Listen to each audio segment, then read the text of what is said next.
Chapter 51, Cult Mistress. Why am I here? Granny C walked out of the straw hut, choking with emotions.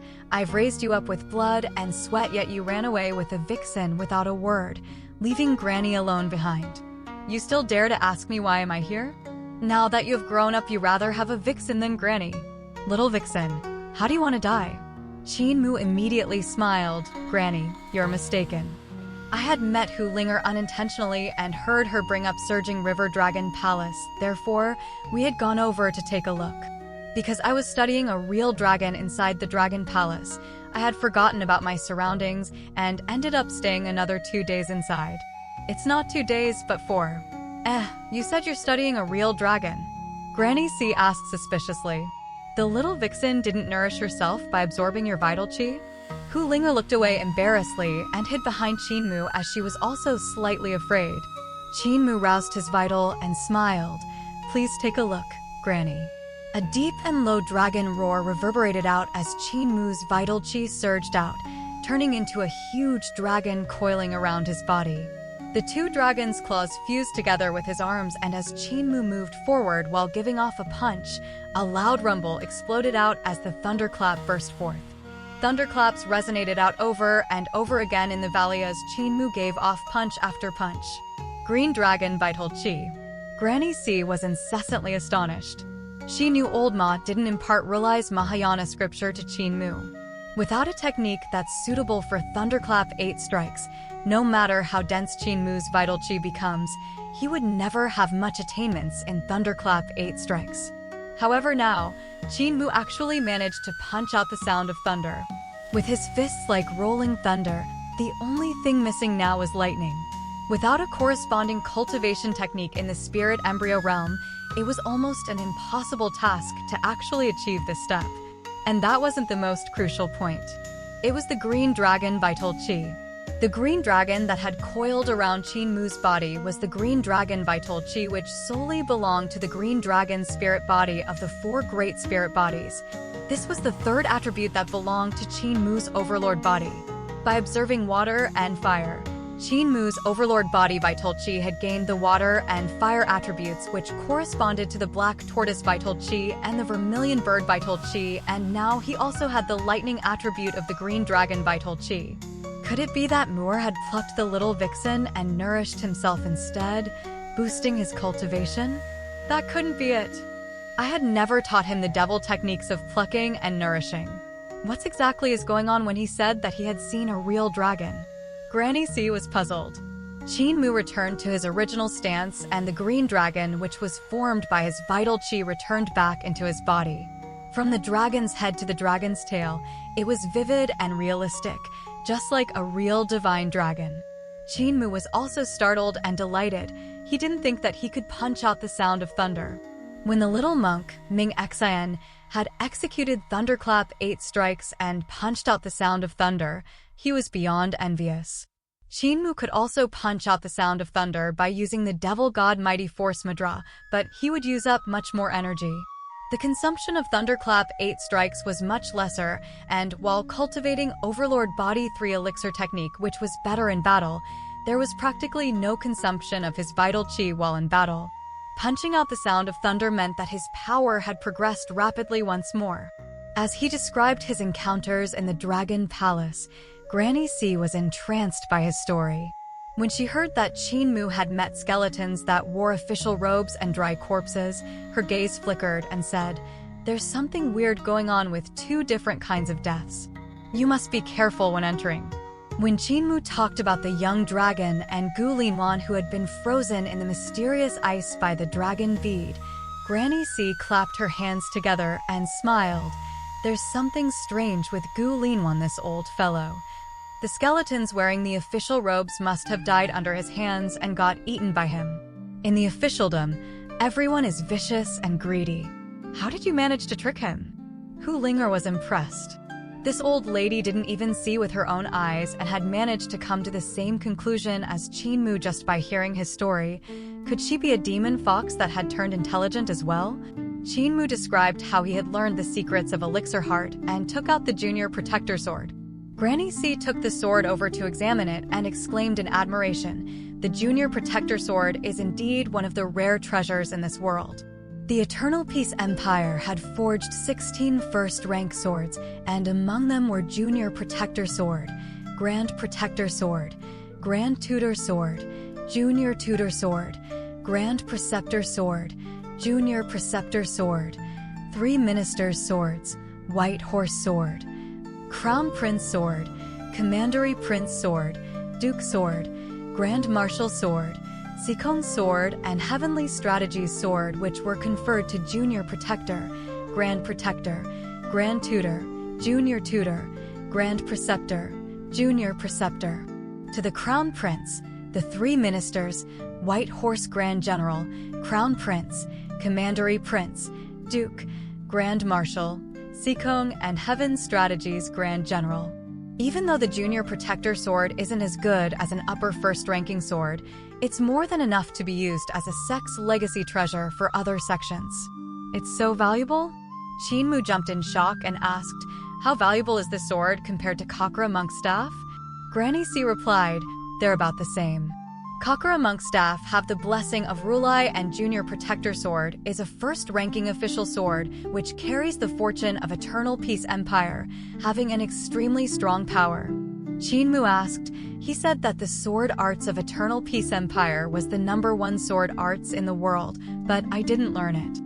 I only learned the sword control techniques of Secrets of Elixir Heart. Was I right to do so?" It was the right thing to not learn. Eternal Peace Imperial Preceptor may be one of the best, but Gu Liwan was one of our kindred devils, and his sword arts might not reach the standard of Eternal Peace Imperial Preceptor. You have to see whom you are learning sword arts from. No matter how great the sword arts is, if the teacher is bad, it would still be full of mistakes. Look at the little monk, Ming Xian. He had also cultivated Thunderclap 8 strikes, but because his master had taught him badly, he had a flaw in his throat. With meaningful and heartfelt words, Granny C said, "Therefore you must choose the best master when learning sword arts. Half-baked masters are a definite no." Qin was bewildered. Gu Linwan was, after all, a lower first-ranking official, the Junior Protector of the Crown Prince. Was he a half-baked as well? "I'm not going to kill you anymore, little fox." Granny C smiled. "Let's go home, Moor. The villagers must be worried sick and thought you must have been eaten by a strange beast out on your first hunt. Only Granny is smart and knows you had been smitten away by a little fox. Therefore, I've been waiting here for you." "That's right, little fox. Granny had flipped through those ancient books of yours and written down a few notes for you. You can go flip through it yourself and avoid cultivating wrongly." Hu Linga was embarrassed and hung her head down dispiritedly. "I can't read." Granny C was astonished and laughed. "What an honest demon fox. Seeing that you didn't lay your hands on Moor and helped him chance upon an opportunity. Fine, Granny shan't lie to you. If you had followed the notes I had written and cultivate, you will definitely suffer from chi deviation and die miserably. That's the result of fooling around with my child." Hu Linga shuddered in fear and thought to herself, young Master Mu was right. The elderly in his village are all experts in swindling. They're all old foxes that have turned intelligent. Not long later, they had reached Disabled Elderly Village. Qin Mu was slightly stunned. He had no idea when a village had appeared next to Disabled Elderly Village. The village was obviously newly built and much larger than Disabled Elderly Village. It also had an extraordinary grandeur, giving off a luxurious feel. Disabled Elderly Village's houses were all made from ordinary mud walls and had thatched roof which would leak when it was raining. Qin Mu would frequently bring over a washbowl to collect rainwater in the house. Compared to the village that had suddenly appeared beside, Disabled Elderly Village had seemed to be much wretched. Granny C's expression turned dark as she brought Qin Mu towards Disabled Elderly Village without a word. This new village was right at the side of the village path, and at this moment, all sorts of strange people started to walk out and standing at the side of the path. There were the old, the young, males and females.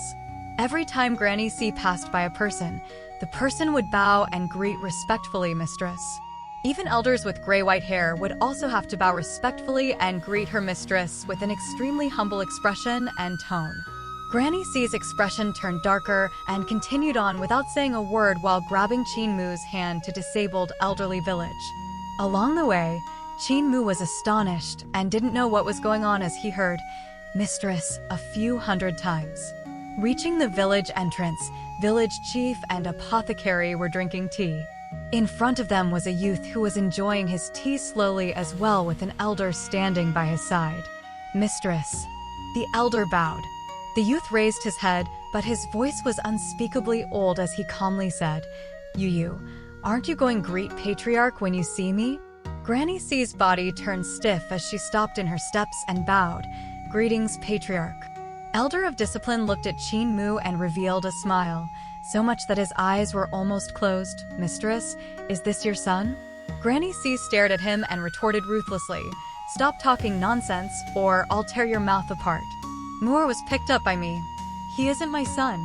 The Elder of Discipline gave an understanding look that made Granny C itching to beat up him. Apothecary smiled. "Granny, our good friends from Heavenly Devil Cult have been here for a few days and refuse to leave as they have not seen you." Granny C's expression turned even darker. "Moore, return to the village first." "You too, Granny," village chief said indifferently. Granny C frowned as village chief said softly, "Since you had entered our disabled elderly village, you are one of us now. Your problems, we in the disabled elderly village would take on with you." The youth in front of him drank his tea and smiled slightly. "You are still as aggressive as ever, brother. This matter concerns our cult master, cult mistress, and our holy Bible. Even if disabled elderly village wants to take on this matter, I doubt you could be able to do it." Village chief raised his eyebrows and said, "If we end up in a life and death struggle, I'm afraid the Heavenly Devil Cult would have to suffer a great loss, right? So why must we put pressure and be hard on each other? If the strength of your cult was to be cut greatly because of us disabled elderly, I bet the Imperial Preceptor would be glad to see it happen and take the chance to bring the Heavenly Devil Cult into his hands. What do you think?" The young patriarch nodded. Eternal Peace Imperial Preceptor is indeed looking for a chance to subdue our cult and make us pay allegiance to the Imperial family. However, with the Holy Bible of our sacred cult missing and our sacred cult master being killed, we are no different from an exterminated cult. If Brother remains obstinate, I'm afraid the little village which Brother is protecting would have to clash with our sacred cult. "Unfold the flags."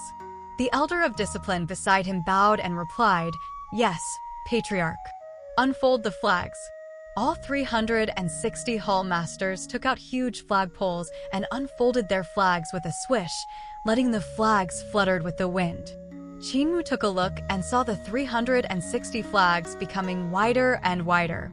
Every flag had an area of 7 aries. "Put away the flags," the youth said. Elder of Discipline shouted, "Put away the flags." The huge flags were put away, and as the surfaces of the flags vanished, Qin Mu saw tens of thousands of divine arts practitioners behind the flags. Each and every one of them had an imposing appearance and stood upright like spears. Without making a sound, they gave off a sense of incomparable austere. Village chief sighed. The teleportation flag of Heavenly Devil Cult surely lives up to its name. Just by unfolding and putting away the huge flags, tens of thousands divine arts practitioners had directly entered great ruins. It's no wonder why Eternal Peace Imperial Preceptor wants to subdue the Heavenly Devil Cult for himself. If he was to obtain the divine arts of Heavenly Devil Cult, Eternal Peace Empire's army would sweep the whole world and conquer all the countries. Young Patriarch sighed. "Without a cult master, our sacred cult is merely like a sheet of loose sand today. For the past 40 years, our Heavenly Devil Cult has been in a more and more precarious situation. I reckon that the Eternal Peace Imperial Preceptor would be unable to bear it anymore and lay his hands on our cult. You and I are the same. We're both getting old and have not much days left. Now I could only hope that we can choose an outstanding new cult master." Village chief's gaze flickered and said, "And so the cult mistress who had killed the old cult master on their wedding night is your best candidate?" Young Patriarch nodded his head with a bitter smile. "Brother, you should also know how hard it is to choose an outstanding cult master with wise. There may be a lot of followers in our Heavenly Devil Cult, but not many are capable of taking over the role of cult master. Furthermore, for one to be able to match up to Cult Mistress is even impossible. Having no alternatives left, we could only search for Cult Mistress and welcome her back to the cult to take over the role as Cult Master. Village Chief looked at Granny C with his head aching. I have heard that this Cult Mistress had killed your Cult Master, Li Tianqing. So why do you want her to assume the role of Cult Master instead of seeking revenge for the old Cult Master? Isn't a huge disgrace to your cult when your Cult Master was killed? The eyes of young Patriarch brightened as he smiled. Brother, don't forget that we are a devil cult and can't be surmised with logic. Since the new Cult Master had killed the old Cult Master, it just means that the new Cult Master is more capable, therefore we naturally have to support her. Village Chief, as well as Qin Mu and Apothecary who were by the side, had queer expressions. There's actually such a rule in Heavenly Devil Cult?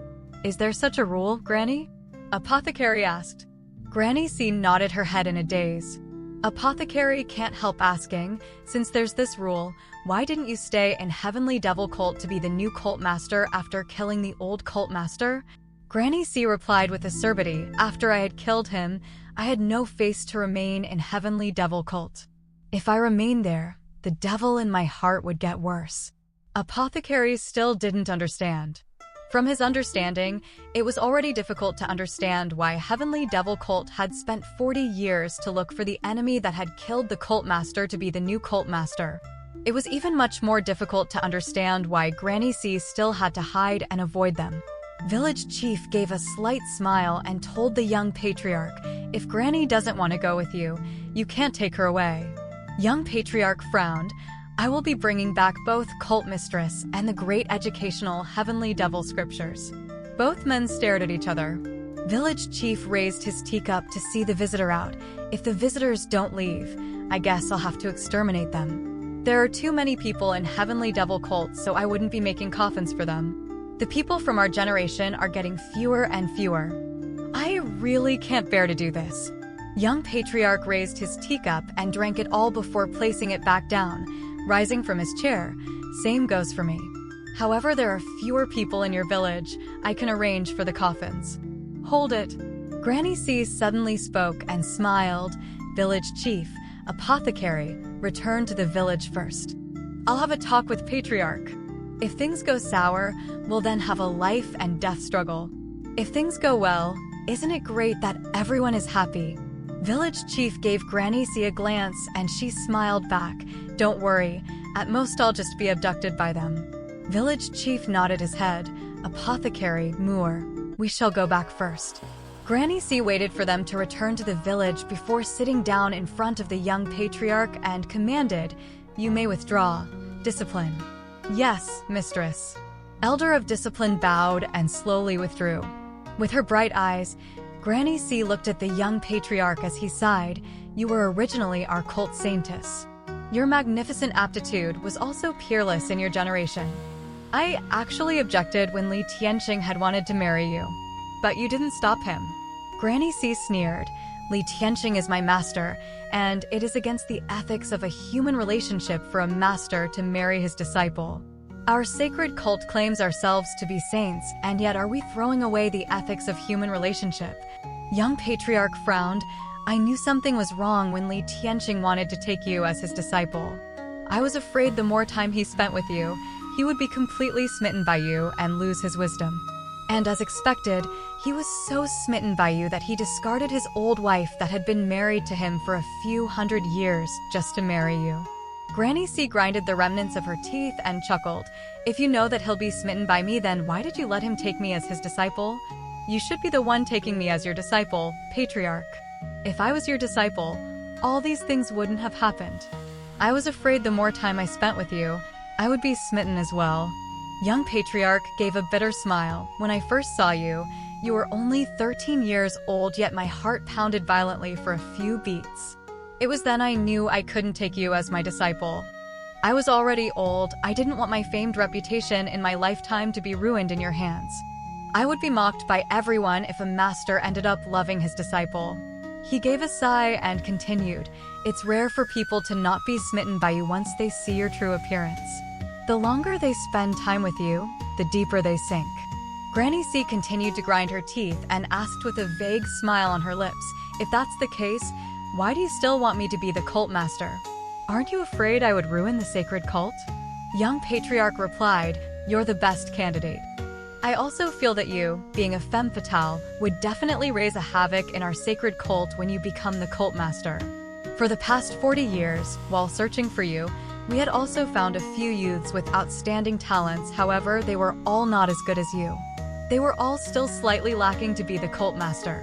He gave another sigh and continued depressedly, "Once you've seen the best, you'll always feel something is lacking when you see other good ones. I'll not go back." Granny C grinned, "But I can return you a cult master which comes along with the cult's legacy Holy Bible, great educational heavenly devil scriptures." Young Patriarch's expression wavered as he asked, "Return us a cult master? What do you mean by that?" In the disabled elderly village, Chin Mu, village chief, apothecary, and the rest gazed steadily at every action Granny C and Devil Cult Patriarch made. It was surprisingly unexpected when both of them seemed to have an enjoyable conversation as they heard laughter and chattering.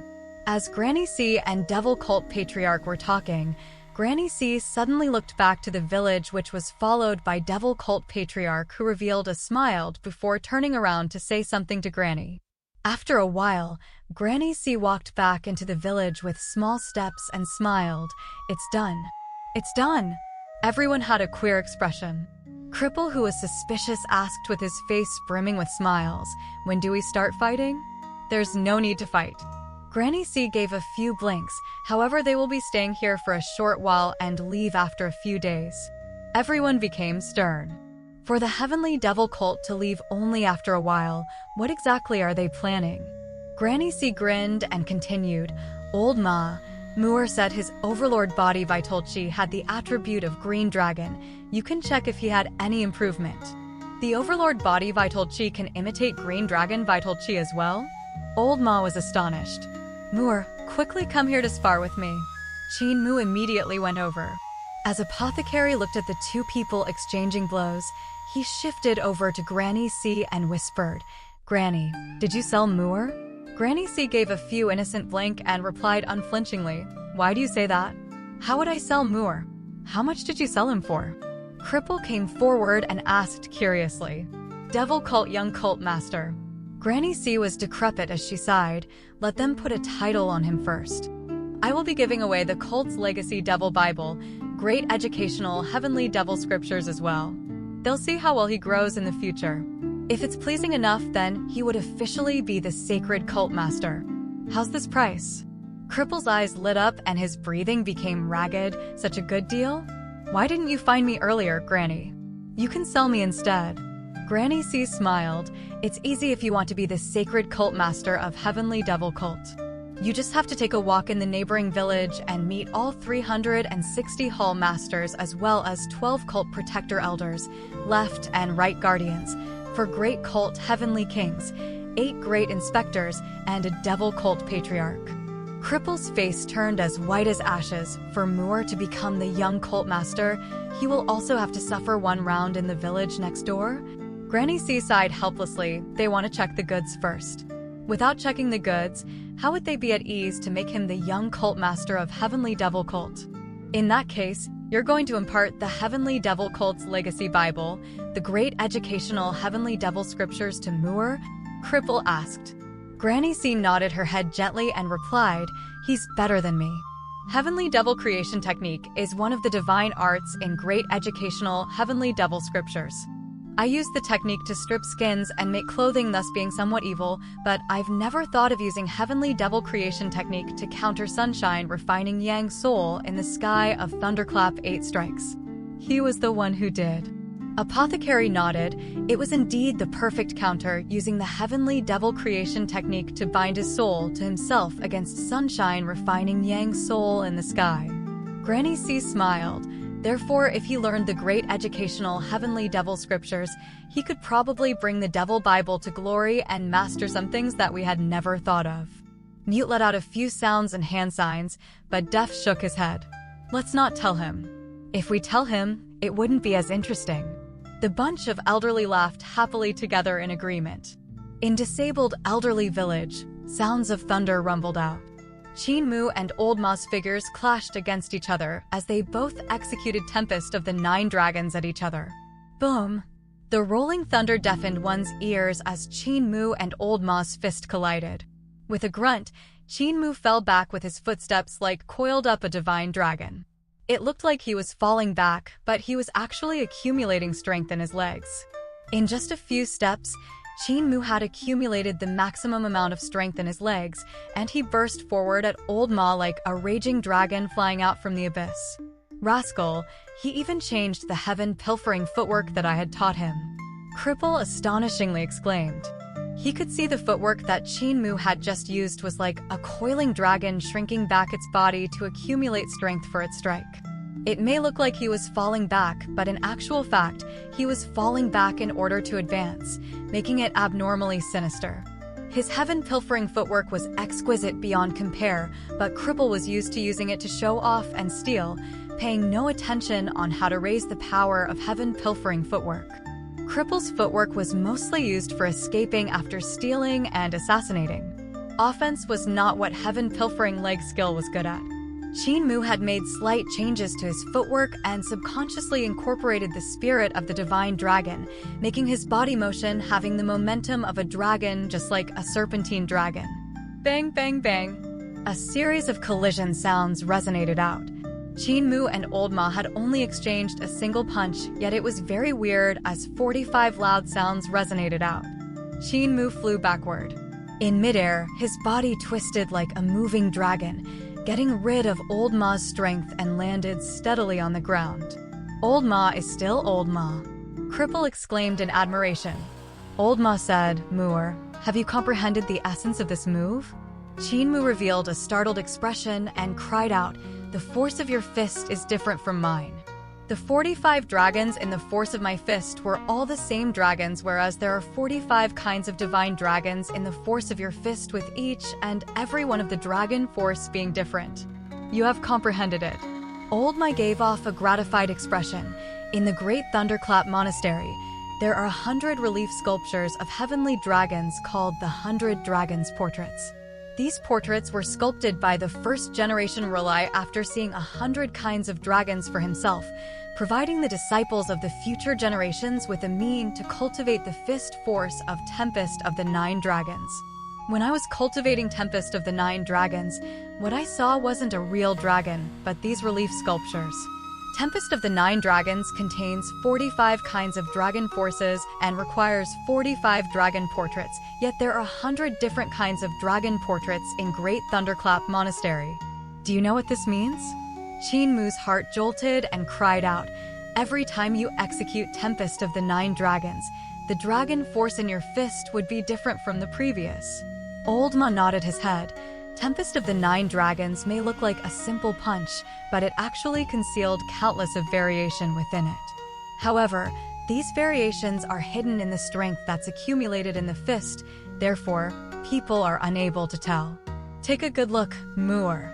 Old Ma gave a punch with his only arm and the roar of a dragon resonated out, which was followed by the rumblings of thunder. A dragon-shaped vital chi surged forth, and the rush of the raging dragon was like a dragon breaking out from the lagoon and wanting to eat people. It was then followed by 2 dragon roars as 2 dragons rushed out from his fist, twisting around one another. With the bodies of the 2 huge dragons coiling around each other, they drilled forward continuously. 3 dragon roars reverberated out as the 3 kinds of overbearing and ferocious dragon forces split monuments and shattered rocks. It was then followed by 4 dragons pounce, 5 dragons devil purge, 6 dragons reincarnation, 7 dragons thrashing the sea, 8 divisions heavenly dragons, and 9 dragons tempest. Old Ma's punch unleashed 45 dragon-shaped fist forces, and they were all realistic and vivid just like real dragons. He had unleashed his punch towards the sky, and 45 green dragons appeared in the sky above disabled elderly village. The 45 green dragons flew into the sky while accompanied by thunderclaps and crisscrossing bolts of lightning. Qin Mu raised his head and saw a cloud dissipating and vanished in the skies. The cloud dissipated and a human head suddenly fell from the dissipated cloud and landed beside Qin Mu's legs. Mu jumped in shock and saw that it was a monk's head, which he had no idea why it was hiding in the clouds. Could it be some demon had killed this monk and brought his head into the clouds? Just as Mu was guessing, a few more thuds came and he saw 2 arms and 2 legs landing on the ground, with the torso landing outside of the village. It's not the works of a demon. Mu's heart shook. The monk was hiding in the clouds.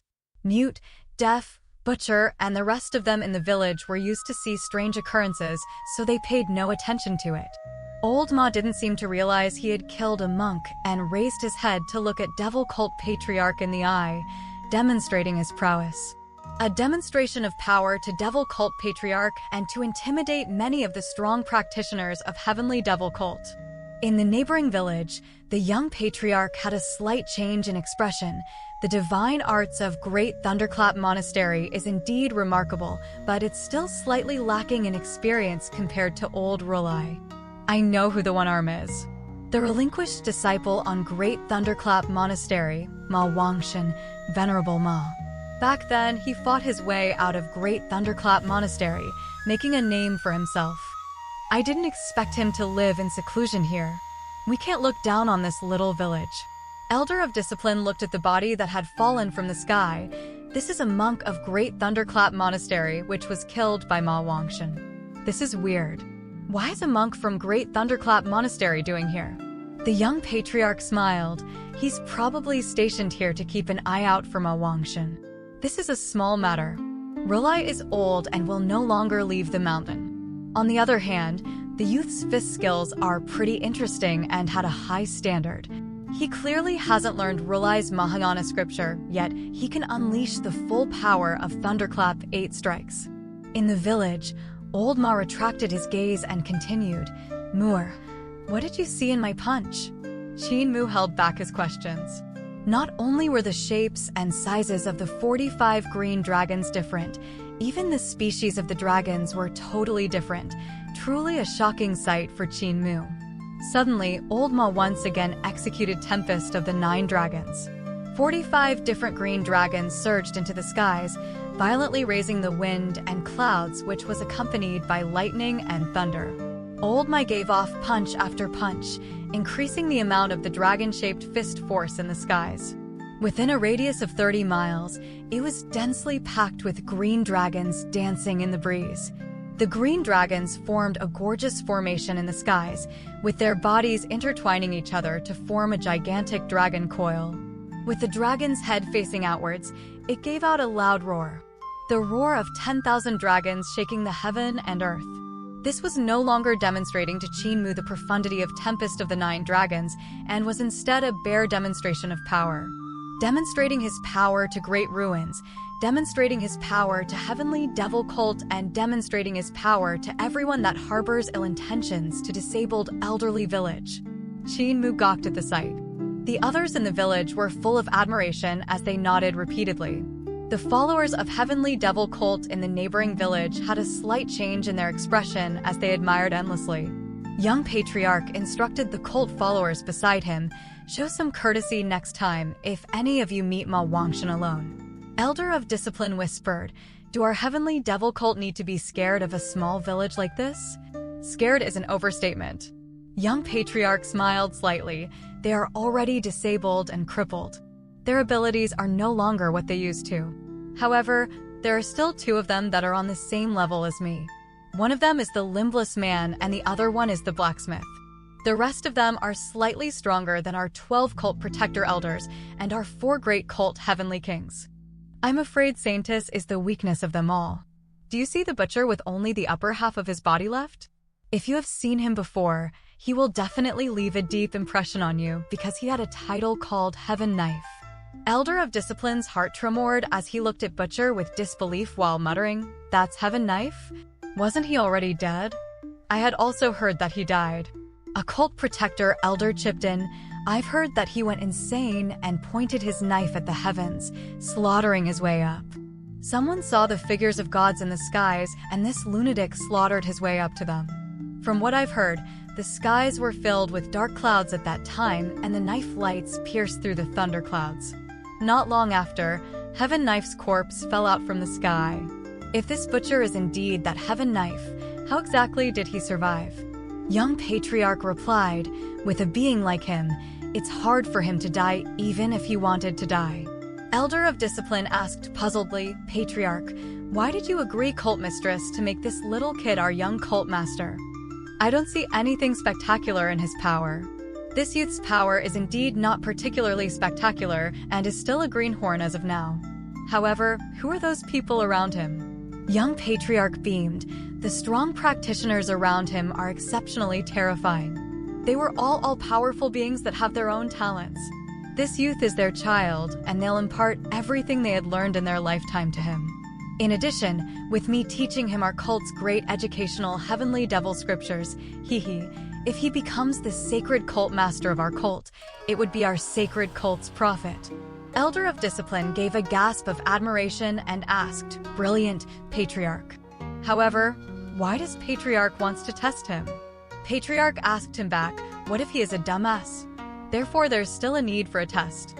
Inform all 360 Hall Masters that they are only to use their abilities of Spirit Embryo Realm. We'll wait for him to enter the village tomorrow. In the village, Old Ma retracted his fist and asked Qin-Mu, Did you understand what you saw? I understood. Qin-Mu pondered over it. Every kind of dragon force represents a different type of strength. By arranging the dragon forces in a different sequence, the force of the fist would be different. With 100 different green dragons in the force of the fist, once the sequence is messed up, Tempest of the 9 Dragons would have countless of variations. Once someone else received my first punch, they definitely can't use the same method to receive my second punch. Even if I unleash 100 or 1,000 punches, the strength in each and every punch would never be the same. Old Ma revealed a rare smile. Previously, your overlord body didn't have any attributes, thus you couldn't cultivate Relai's Mahayana Sutra. Furthermore, I had promised Great Thunderclap Monastery to not impart out Relai's Mahayana Sutra. Now that your overlord body has the attribute of the green dragon, I'll still not impart it to you. However, if you are able to completely comprehend the truth of the fists, it doesn't matter if you learn Relai's Mahayana Sutra or not. You have already obtained the dragon's grace, form, might, aura, and spirit, so even if you had never seen the 100 Dragons portraits, you can still figure out the marvel of the 100 Dragons portraits. With your Overlord Body 3 Elixir technique, the power of your Thunderclap 8 strikes will be no inferior to Relai's Mahayana Sutra. Qin-Mu's spirit pumped up. Old Ma was usually cold-hearted and rarely praised others, therefore, he was very happy to receive Old Ma's praise. In addition, Old Ma's words gave him inspiration and inspired more ideas in him. If Dragon Force was the main point in Tempest of the 9 Dragons, then what about the first form, Spring Thunder on the lonely East Sea? Could he grasp the essence of this form by observing the rise and fall of the large river surging into the sea and listening to the rumble of Spring Thunder? And was Thunder Fingers of the Pipa player related to music temperament? There's also Quafa chasing the sun and Sunshine refining Yang Soul in the sky. They must have their own methods of comprehension. The more he thought, the more he became excited and couldn't wait to leave the village immediately to roam the world, to observe the wonders of the world and view the mysterious principles of nature. Remember to wake up early tomorrow and go to the neighboring village to pay your respects. Granny C beamed. Qin-Mu was puzzled. Granny, the people in the neighboring village are from Heavenly Devil Cult. Why do they call you mistress? Why do they want to make you cult master? Why are they going to kill us if you don't listen to them? Granny C caressed his head and smiled. You'll know in the future. Early next morning, after Qin-Mu had breakfast and washed up, he went to pick up another egg, only to meet the fury of the hen dragon, which fought equally with Qin-Mu. Flapping its wings up and down, it used its sword-like feathers to cut down the egg thief while releasing a fire breath. With the green dragon coiling around his body, Qin-Mu executed Thunder Fingers of the Pipa player to block the sword feathers.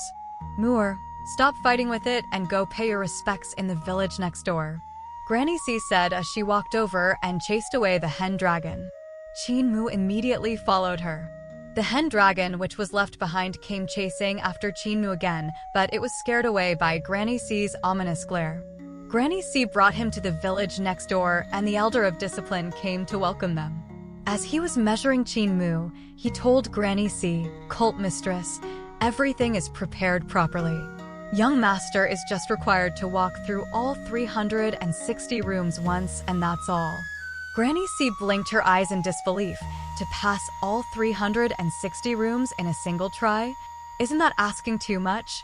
Elder of Discipline smiled. If he can't pass all 360 rooms, I would have to ask Cult Mistress to come back with us. Granny gritted her teeth and asked, "Can he rest?" "Feel free to rest. There are food and drinks in the room, as well as beds, medicine, spirit pills, and everything that he needs." Granny C took a look at Qin Mu and gritted her teeth again. "Moore, go through all 360 rooms to pay them a visit. Remember to call them senior brothers and senior sisters. There's no need to call them seniors." Qin Mu nodded as he walked towards the first house and smiled. 360 rooms. I wonder how long will it take for me to visit them all. "Granny, I'll be going in." Granny C looked at his back and suddenly asked, "Moore, do you know what will you face after you go in?" Qin Mu turned back and smiled. "I know. I won't let them take Granny away." Granny felt a warmth in her heart as she turned back to leave. When she had picked up this child from the river back then, she had never expected the day would come when the baby back then would help her share her burden. Qin Mu walked into the first level of the first house and saw the room was pretty wide. Inside there was a yellow-faced man. His face was so yellow that it looked like he had just eaten a gallbladder. On his chin was a comb of mountain goat beard, and on his hand was an abacus, making him look like a bookkeeper doing accounting. "Senior brother." Qin Mu stood still and first paid his respects before removing all his weapons from his back and placed them at the door. "Senior brother, please." The bookkeeper looked at the 11 to 12 years old boy in astonishment and asked engrossingly, "You know what you're here for? Could it be that Cult Mistress had told you?" Qin Mu stretched his body and his vital chi surged forward as he smiled. "There's no need for Granny to say it clearly, as I knew it naturally." As power burst forth beneath his feet, he reached face to face with the bookkeeper in just a step. With the rumbling of thunder from his palm, the youth's vital chi was unusually intense like fire. "Don't I just have to fight my way through from the first room to the 360th room?" The bookkeeper immediately raised his hand to block and felt a giant force bashing him, causing him to uncontrollably fly back and crash into the wooden wall behind him, falling into the courtyard.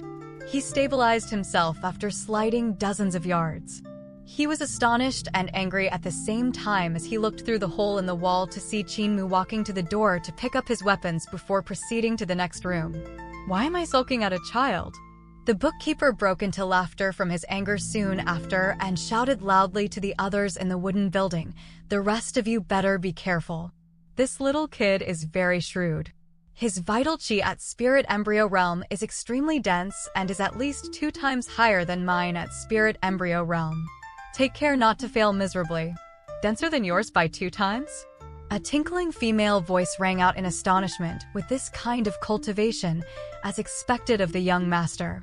"However, I wonder how his spells are." Qin Mu walked to the next house and pushed open the door. In the room was a scholar swaying his head as he was enthralled by the book in his hand. "Senior brother." Qin Mu greeted. The scholar gave a wary expression and smiled.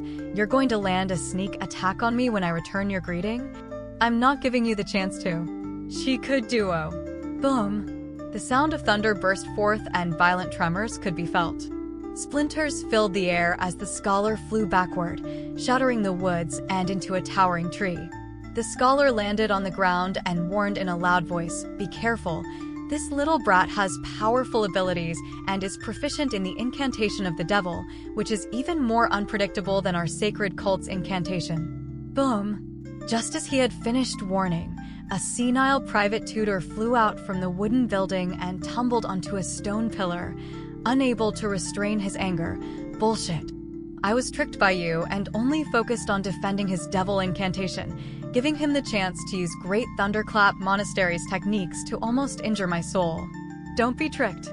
He uses the Thunderclap 8 strikes of Great Thunderclap Monastery." "Bullshit." An angry female voice sounded out from the 4th house. "Old Xia, you sabotaged me.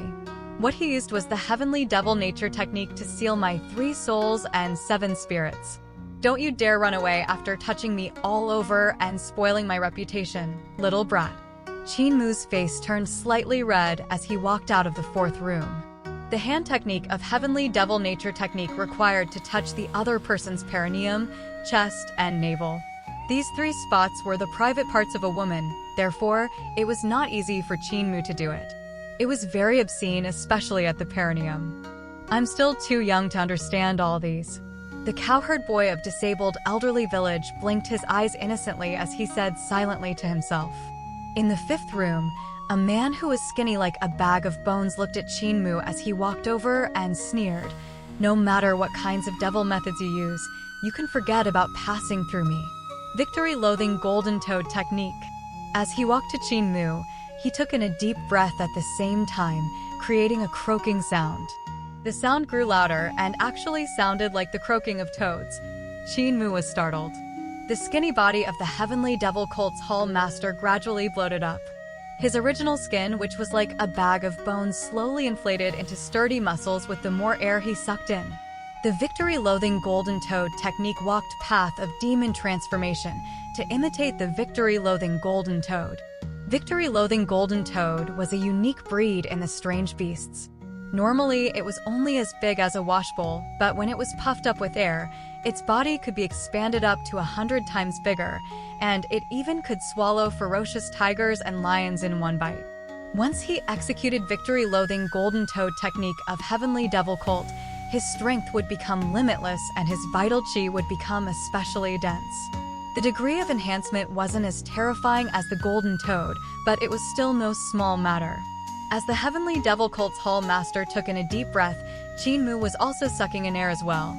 However different from victory-loathing golden toad technique, his chest didn't bloat up, but the breath he took in was terrifying.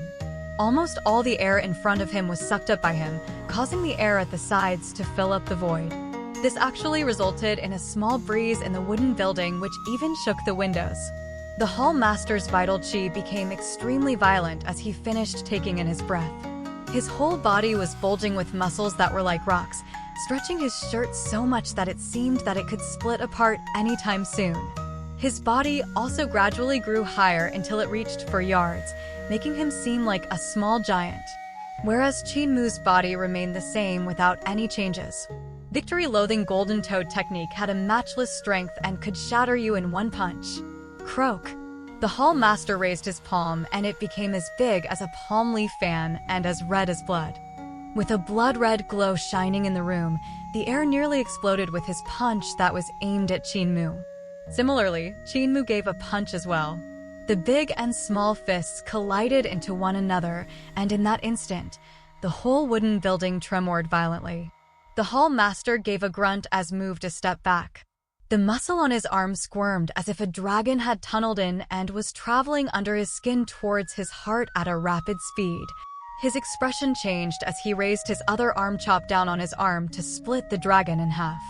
With another step back, his arm bulged again, and it seemed like 2 dragons were squirming under his skin, causing him to quickly chop down again. When he took his 4th step back, the wall behind him was shattered, and with his 5th step, he had landed on the ground outside the building. He took another 4 steps back and leaned on a huge tree which suddenly trembled violently. The trunk of the tree was reduced to powder as the crown of the tree collapsed. With the wood shavings flying around the air, a picture of 9 dragons controlling the tempest surged out from the back of this Hall Master, which was accompanied by thunder and light as well as the furious roar of 9 dragons. He wasn't able to intercept the 9th layer of force from Tempest of the 9 dragons. I'm Rain Hall Master of our sacred cult and people called me Little Rainbringer. Are you good in your spells? Qin Mu walked into the next room and there was a woman inside. On her face were strange tattoos and on her head was a victory headdress made from feathers. On her hand was a staff made from an unknown beast tail that had 24 joints to correspond to the 24 solar terms.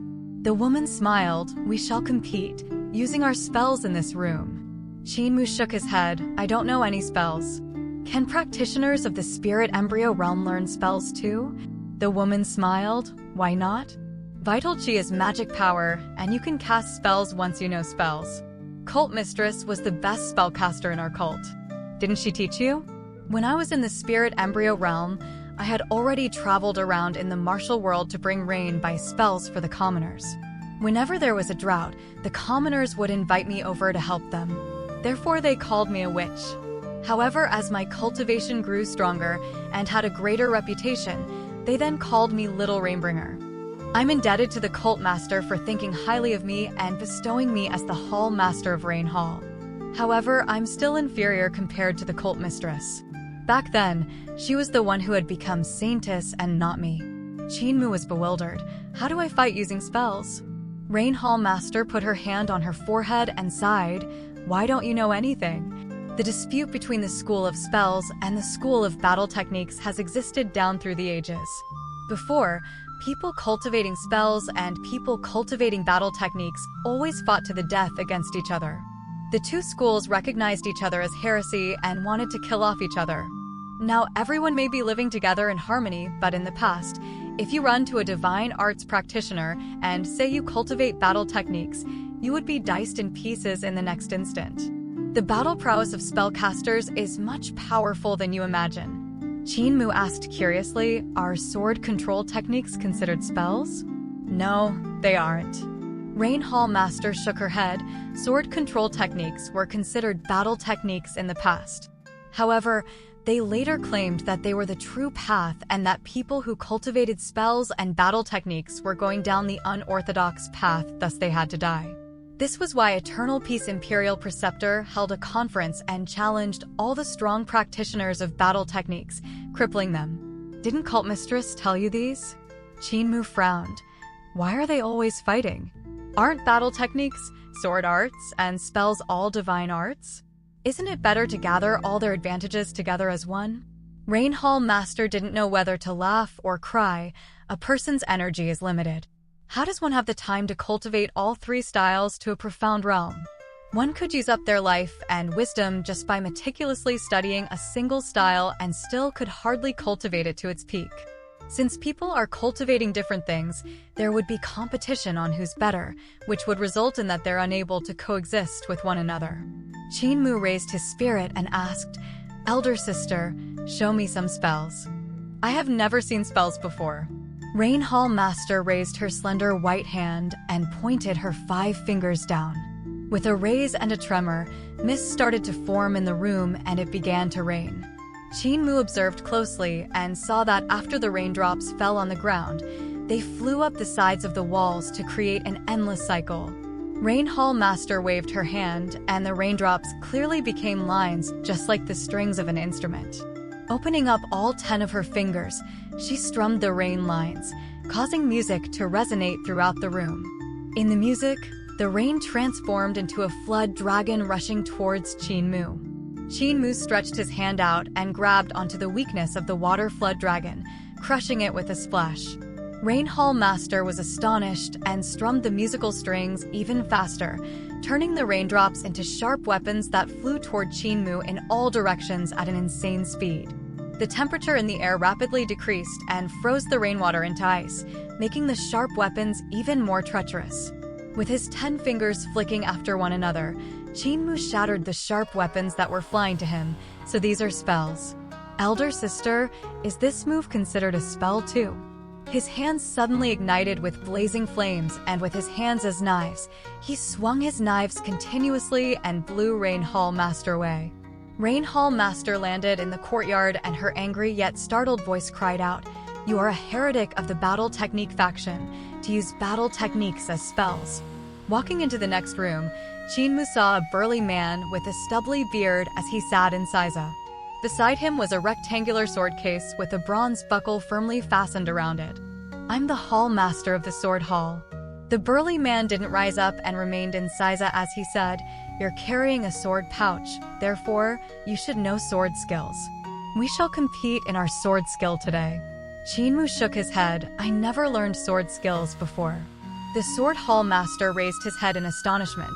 If you never learned sword skills before, then why are you carrying a sword pouch? Did Cult Mistress not teach you anything about sword skill?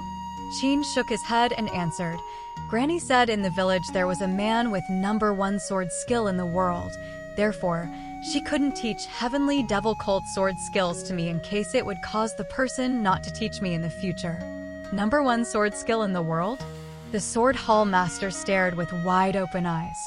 His sharp eyes were like 2 rays of sword light penetrating into Qin-Mu's heart as he laughed coldly. Who dares to be so arrogant? Go learn a move from him. I want to see what this so-called number 1 sword skill in the world can do against ours from our sacred cult. Qin-Mu blinked his eyes innocently and said, I have also learned other skills like Thunderclap 8 strikes, Heaven Pilfering Divine Legs, Pig Slaughtering Knife skills, Spear skill, Painting, Hammer skills. The Sword Hall Master caressed his sword case gently and demanded coldly, I only want to see the number 1 sword skill in the world. The rest is all crap. Qin-Mu could only walk out of the wooden building helplessly and return to disabled elderly village, explaining to Granny C what had happened. Granny C angrily grumbled, Sword Hall is such an inflexible brute. Same goes for you, Moore. Just use your knife to hack him into pieces. Qin-Mu mumbled, that would be an unfair fight. Granny C held his hand and brought him back to the gate of the village. At the gate, village chief and apothecary were still brewing tea while the young patriarch sat in front of them. The 3 of them drank together. Village chief, the Sword Hall Master is persistent to have a sword skill contest with Qin-Mu. Granny C beamed. Why don't you teach him a thing or two? Village chief frowned and shook his head. In such a short time, it will still be difficult to win the opponent even with my guidance. After all, nobody knows how many years the Sword Hall Master has been immersed in the study of sword skills. He should probably have got some achievement of his own. You want me to teach Moore a thing or two, and then he would be able immediately to win the Sword Hall Master. Isn't it like reaching for the stars? But it's a good thing Moore is an overlord body, am I right? Granny C blinked his eyes innocently. Overlord body. The corners of village chief's eyes started twitching, and he was starting to regret what he had done. After all, he was the one who insisted that Moore was the overlord body that he had made up. Qin-Mu being able to awaken his spirit embryo was already out of his expectation, but he knew there was a limit to everything. It was a Herculean task to make Qin-Mu able to fight against an outstanding sword skill expert from Devil Cult in just a short time. Granny C had pushed this task to him, and he, of all people, couldn't reject her.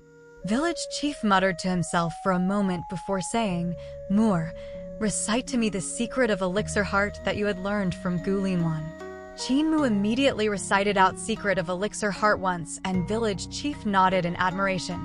The Eternal Peace Imperial Preceptor has indeed created an accomplishment by gathering all the sword experts in the world. The sword control techniques of Secret of Elixir Heart truly have its originality.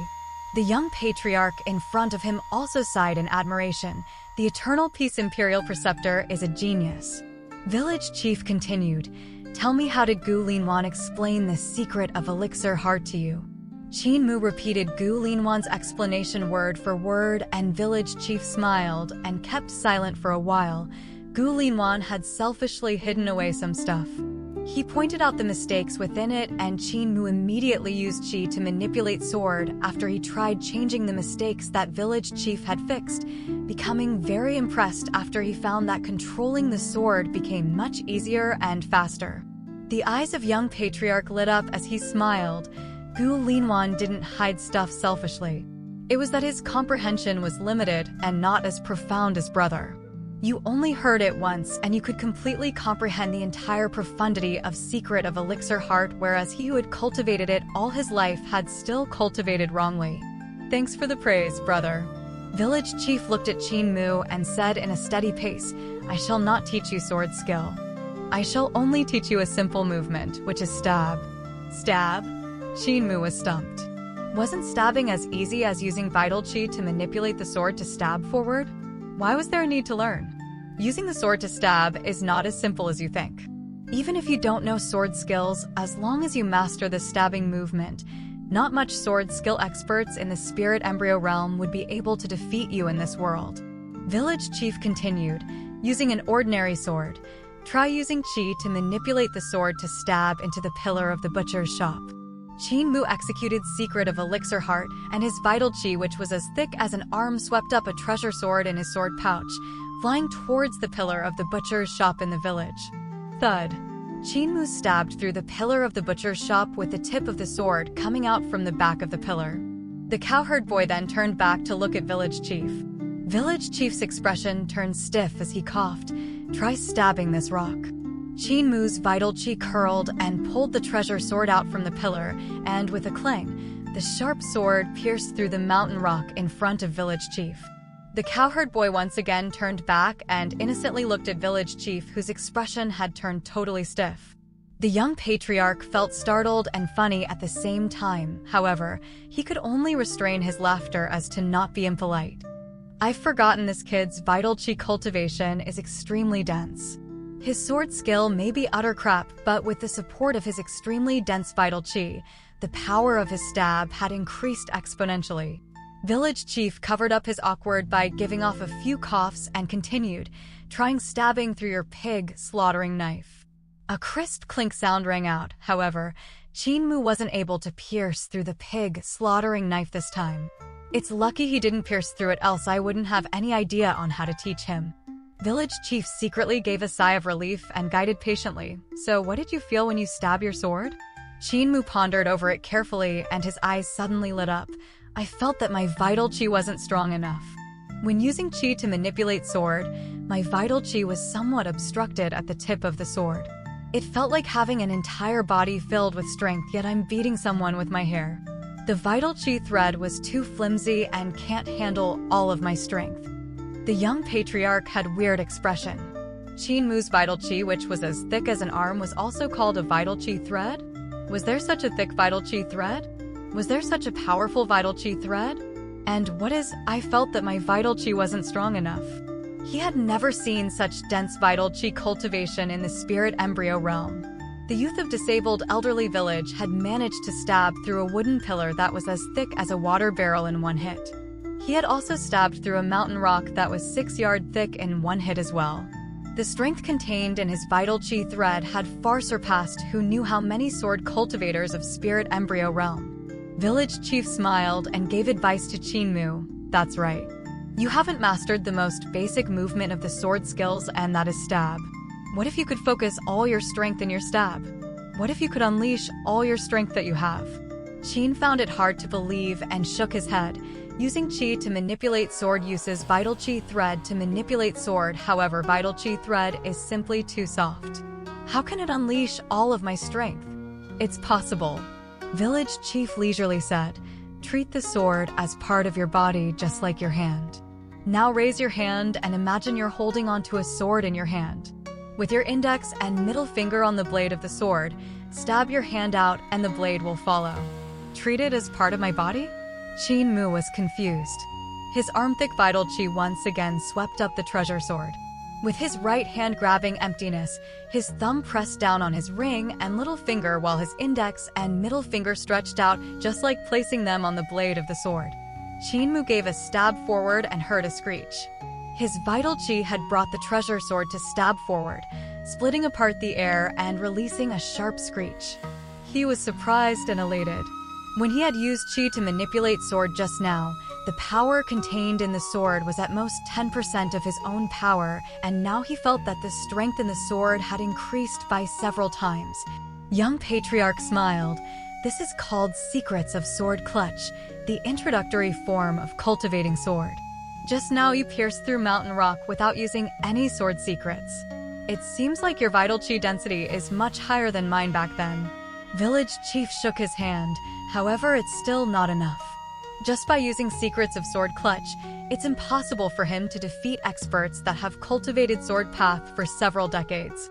"More, let your vital chi flow out from your palm and try again." Qin Mu followed what he said and coiled the vital chi from his palm onto the treasure sword. Stirring up his vital chi, he gave a stab forward once more. Swoosh! His sword stabbed forward and raised a whirlwind with the whistling of the sharp sword in it, which was screeching.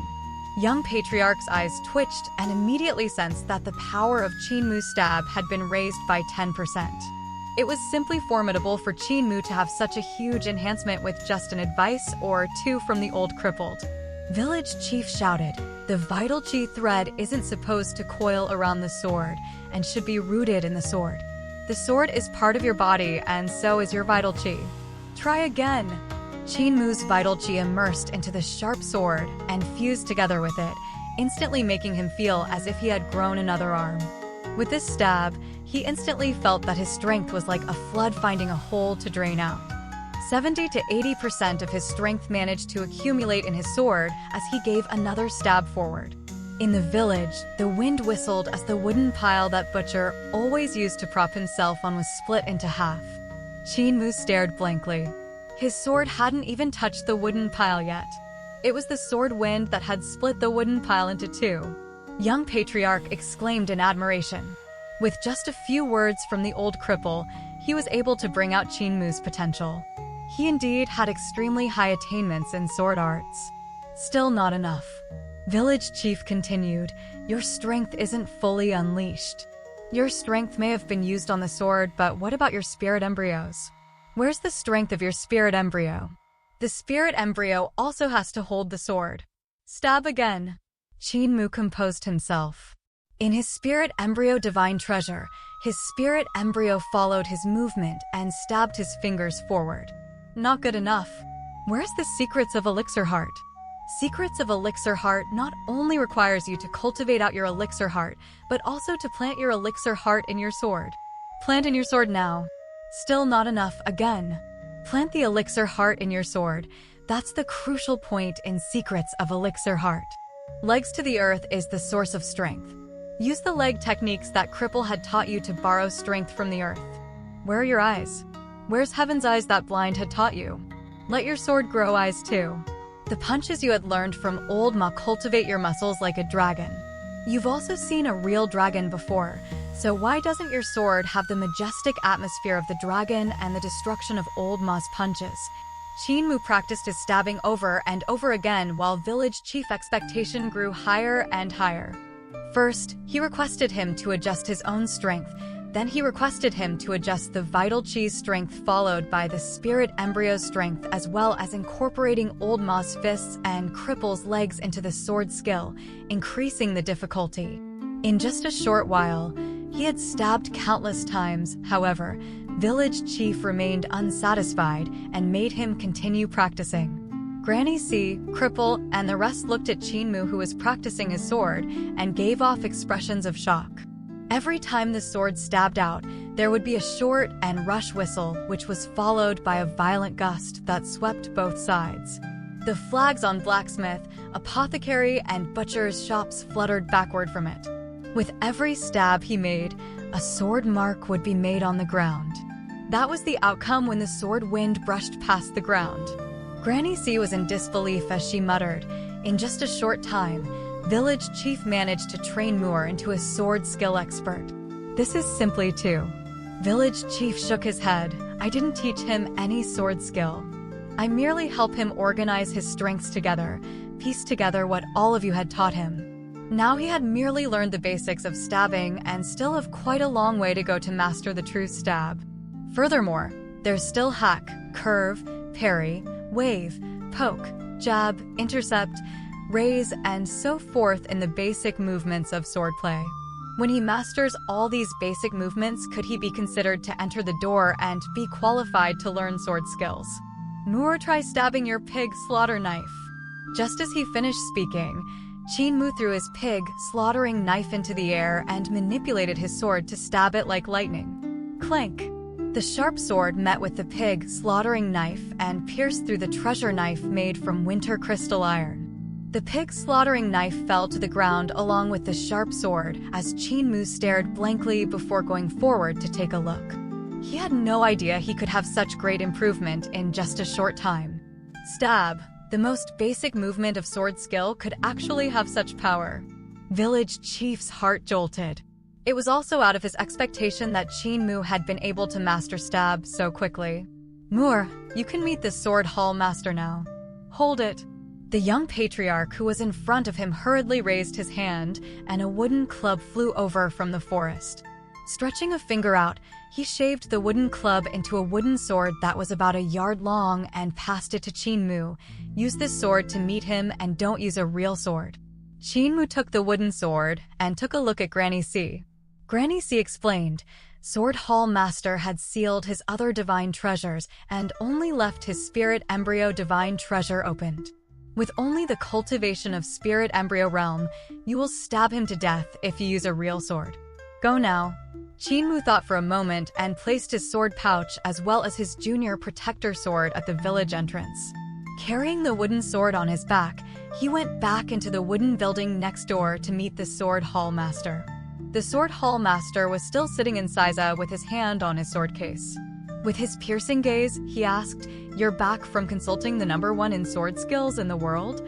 Use what you've learned and attack me. I would like to see who could be so arrogant to claim himself as #1. Qinmu shook his head. I didn't learn a Newark sword skill. Village chief only taught me a movement. The Sword Hall Master frowned and said coldly, I'll give you time. Go learn again. Come back and face me once you've learned a sword move. Qinmu replied awkwardly, Your heavenly devil cult patriarch asked me to come to face you with a wooden sword instead of a real sword in case I stab you to death. Ridiculous. The air of Sword Hall Master burst forth and the surroundings were filled with an acrimonious atmosphere. There were the clashing sounds of metals among it as if there were countless swords colliding with each other. It was the smell of iron and blood mixed together. There was the smell of rust and reek of blood mixing together. Who knew how many humans and living beings had been killed to obtain such air? His sword case unbuckled automatically and the rectangular case opened up, releasing all the treasure swords kept inside. The swords hummed loudly as they flew out joyfully. He shared the same emotions with his swords. When he was happy, his swords would be happy. When he was angry, his swords would also be angry.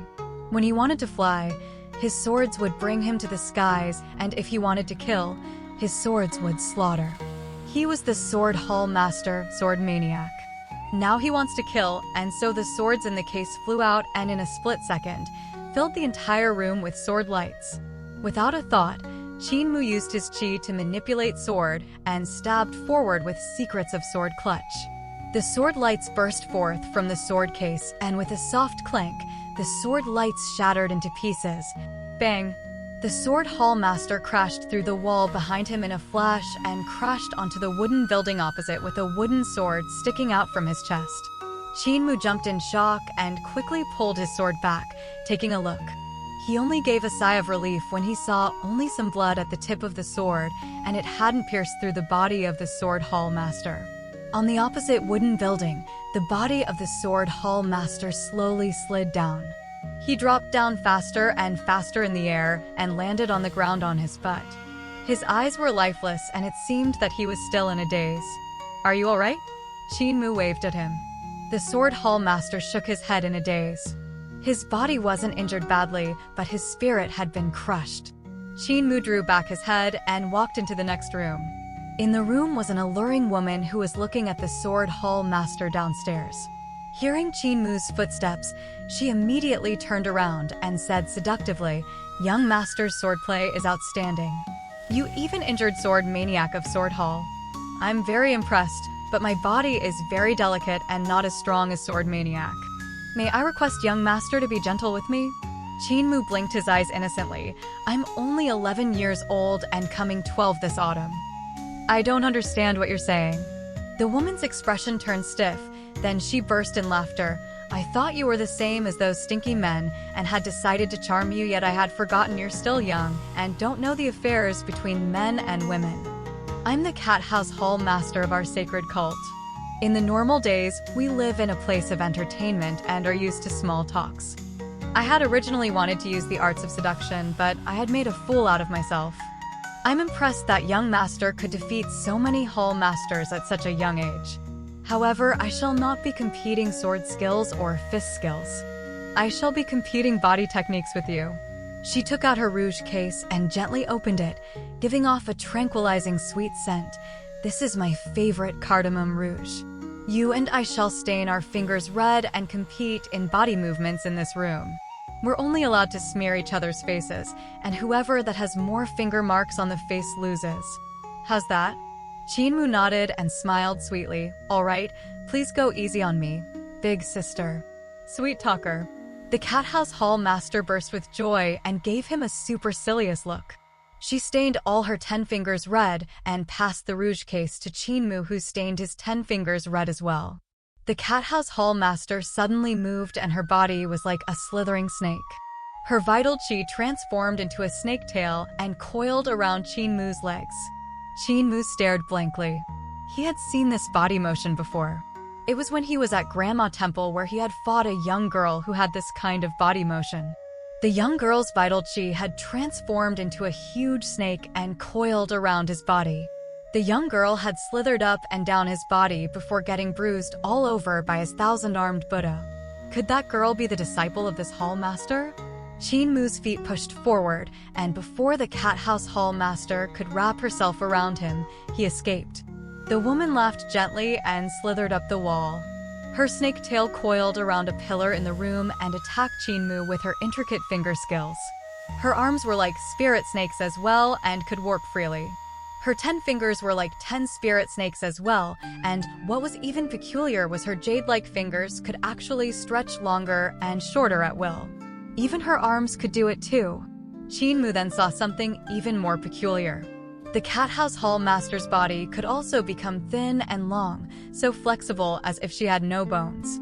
She hung on the ceiling of the room like a female python. Qinmu's leg skill was ever-changing. As he slithered to and fro on the ground like a dragon, the cat house hall master also slithered freely on the roof. With her legs on top and head below, she continuously attacked Qinmu. Suddenly, Qinmu's vital qi burst forth and a green dragon wrapped around his body. The green dragon stretched out its claw and dug them into the wooden walls. Executing his body techniques, he was able to travel around the walls and ceilings freely. Qinmu gave up defense for offense and executed 1,000-armed Buddha to frantically attack the cat house hall master. In the not very big room, the two people moved swiftly like wind and lightning. No matter if they were on the walls or on the ceiling, they all moved so smoothly as if they were on flat ground. They were like a dragon and a snake fighting ferociously as they coiled and danced around peculiarly. Suddenly, the face of the cat house hall master was touched by Qinmu and 4 finger marks appeared on her face, making her flustered. Qinmu's hands then suddenly opened and his thunder and palm burst out in a rumble, confusing and frightening her out of her mind. When she came back to her senses, her face was already filled with finger marks. That's the end. No more. The cat house hall master slid down from the ceiling and shook her hand. That's the end. I've lost. My makeup has been smeared by you. Your body techniques are too weird. Even your footsteps are weird as well. I can't catch up with you, much less wrap you up. Qinmu also slid down and smiled. Thanks for letting me win, big sister. As the cat house hall master saw his red lips and white teeth, she couldn't help planting a kiss on his cheek and smiled. Let me give you 2 rouge marks as well so big sister won't lose too miserably. Qinmu's cheeks turned beet red as his heart became restless as he walked out of the room in a stupor. The cat house hall master giggled. If I had known I could defeat you like this, I would have kissed you earlier. If you have any trouble in the future, just find a cat house and tell the girls there that you are looking for Fu Qing'an and you will be able to find me. Qinmu stood in front of the next room door to calm his mind back to normal first. The youth wiped off the lipstick prints on his face and walked into the next room while thinking to himself, no wonder Grandpa Blind said women are all transformed from demoness. With just a kiss, my heart was almost sucked away. In the next room, there was a female butcher with a face that was even fiercer than male butchers.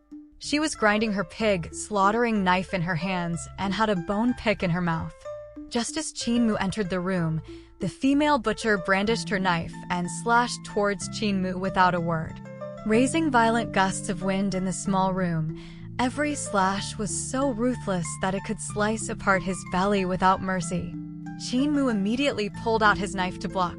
Ding, ding, ding, ding. Pattering sounds that were like beads dropping on a jade plate resonated out. The two then jumped across each other and turned back. The two knives in the female butcher's hands turned 180 degrees as she grabbed the knives in a reverse grip. Her eyes revealed an expression of excitement as she exclaimed in admiration, "Splendid knife skills." Qin Mu also held his pig slaughtering knife in a reverse grip and said carefully, "Big sister, you and I are holding our knives in a reverse grip, which means the next move we make should be a sure kill ultimate move. Knives are heartless after all. How about this? Let's use our hands as knives and take care not to overdo it." The female butcher threw her pig slaughtering knives away, which stabbed into the wall as she smiled. "You're right. Holding knives in reverse grip means we're going to kill. If I kill you, Cult Mistress will definitely be mad and kill me. Let's fight barehanded."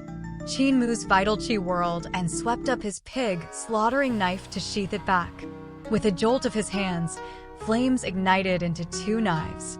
The female butcher trembled her hands, and the edges of blades appeared around her hands. It was the white tiger vital chi, which sharpness was unmatched. Swinging both her hands and slashing through the air, she pounced towards Qin Mu. "Young master, your fire knives will be at a disadvantage. They aren't as sharp as white tiger vital chi." Qin Mu's gaze flickered. The moving flames flew down and extended to his small arms as if he was reverse gripping. Pig slaughtering knife skill third form, raising the knife from forbidden. The two of them almost had their bodies stick together as their footsteps moved continuously.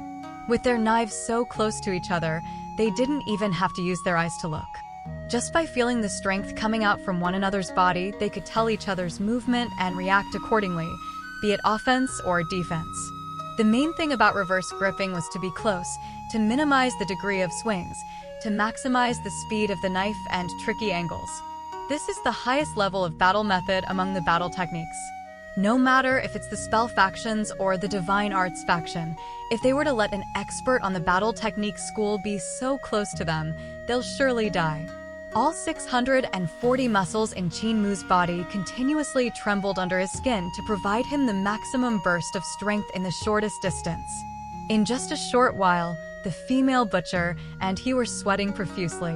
To them, mobilizing so many muscles in such a short time while calculating the trajectory of the opponent's muscle in order to defend against the most vicious attack as well as cutting down the opponent consumes a huge amount of energy for them. Suddenly, with his hands as knives, Qin Mu's hands entered a gap below the female butcher. Raising his hand upwards, he completely sliced apart the oily apron in front of her chest. The female butcher took a step back and dismissed the white tiger vital chi on her hands and took off the apron that had split into two halves, throwing them aside as she laughed cheerfully. "I've lost and you've won. Your knife skills ain't bad. If you can't walk through all 360 houses, you can always come with me and slaughter pigs for a living." Qin Mu had a favorable impression of this chubby big sister and smiled. "I can still refine medicine and not necessarily have to slaughter pigs. I can also be a doctor to help the people." The female butcher spat out the bone pick in her mouth and sneered. "A doctor? If your patient died during your treatment, the victim's family would make you compensate them until you were bankrupt. It's still better for you to slaughter pigs. It's a stable job. If you slaughter pigs with me, I'll make sure you eat well and live well." Qin Mu's head started to swell as he inched away and mumbled, "We'll see, we'll see. I'm still young now. Young master." The female butcher raised her hands and pulled out the two pig slaughtering knives from the wall and stopped him in his track as she said in a serious tone, "When you go back and meet Cult Mistress, do tell her that I, Bai Yao, miss her quite a lot and still remember her good." Qin Mu nodded. The female butcher, Bai Yao, walked downstairs and came out to the village only to hear a sudden crash. As she raised her head to look upwards, he saw the wall of the wooden building exploding outwards as the snake catcher hall master flew down, falling head first into the ground and shattering the stone pavement. Just as Bai Yao went forward and was about to pull the snake catcher hall master out from the ground, another bang sounded out and another man flew out from the shattered wall while flailing his limbs and smack face first onto the opposite building. Bang! Another loud sound resonated out as the divinity hall master flew out from the wall he shattered. Before he could even land, a devil voice sounded out from the building above. "Bo ri Samo Yi." A violent tremor traveled over as the traveling merchant hall master followed him and flew out. Pulling snake-catching hall master out from the ground, Bai Yao looked up and muttered to herself, "Young Master Mu's warm-up has just ended, and he's starting to get serious." The people in the courtyard increased in number. They were of all shapes and sizes, and they all had different professions. The only similarity they shared now was that they were all looking up at the utterly dilapidated wooden building, which was now filled with thousands of holes. Finally, the wood hall master was beaten down as the whole wooden building collapsed to the ground. Amidst the collapsed building, a green dragon coiled around his body, and he punched away the shattered woods that were flying towards him as he walked to the second building. Bang, bang, bang. The wooden building tremored continuously as if a huge beast was rampaging through the building. The second building wasn't any better than the first, as the walls were exploding with figures flying out one after another. Qin Mu was progressing faster and faster. It was obvious that he was absorbing battle experience, raising his battle awareness and his skills after defeating the hall masters one after another. Rumble. The second building collapsed and raised dust into the air. Qin Mu then proceeded to the third building. The night fell. In the village of the Heavenly Devil Cult, the stone basins on top of the stone pillars were filled with flammable oil and were ignited. Inside the village was bright like daylight, yet outside the village was pitch black darkness. Once the light in the village comes into contact with the darkness, the lights in the village would be consumed by the darkness. It was two different worlds in and out of the village. Among the fiery glow, over 300 hall masters of Heavenly Devil Cult stood in the village as they raised their heads and looked at the last wooden building. There were a total of 9 wooden buildings. Every building had 40 hall masters that were guarding 40 rooms. By now, Qin Mu had fought his way to the 9th building and was about to reach the top.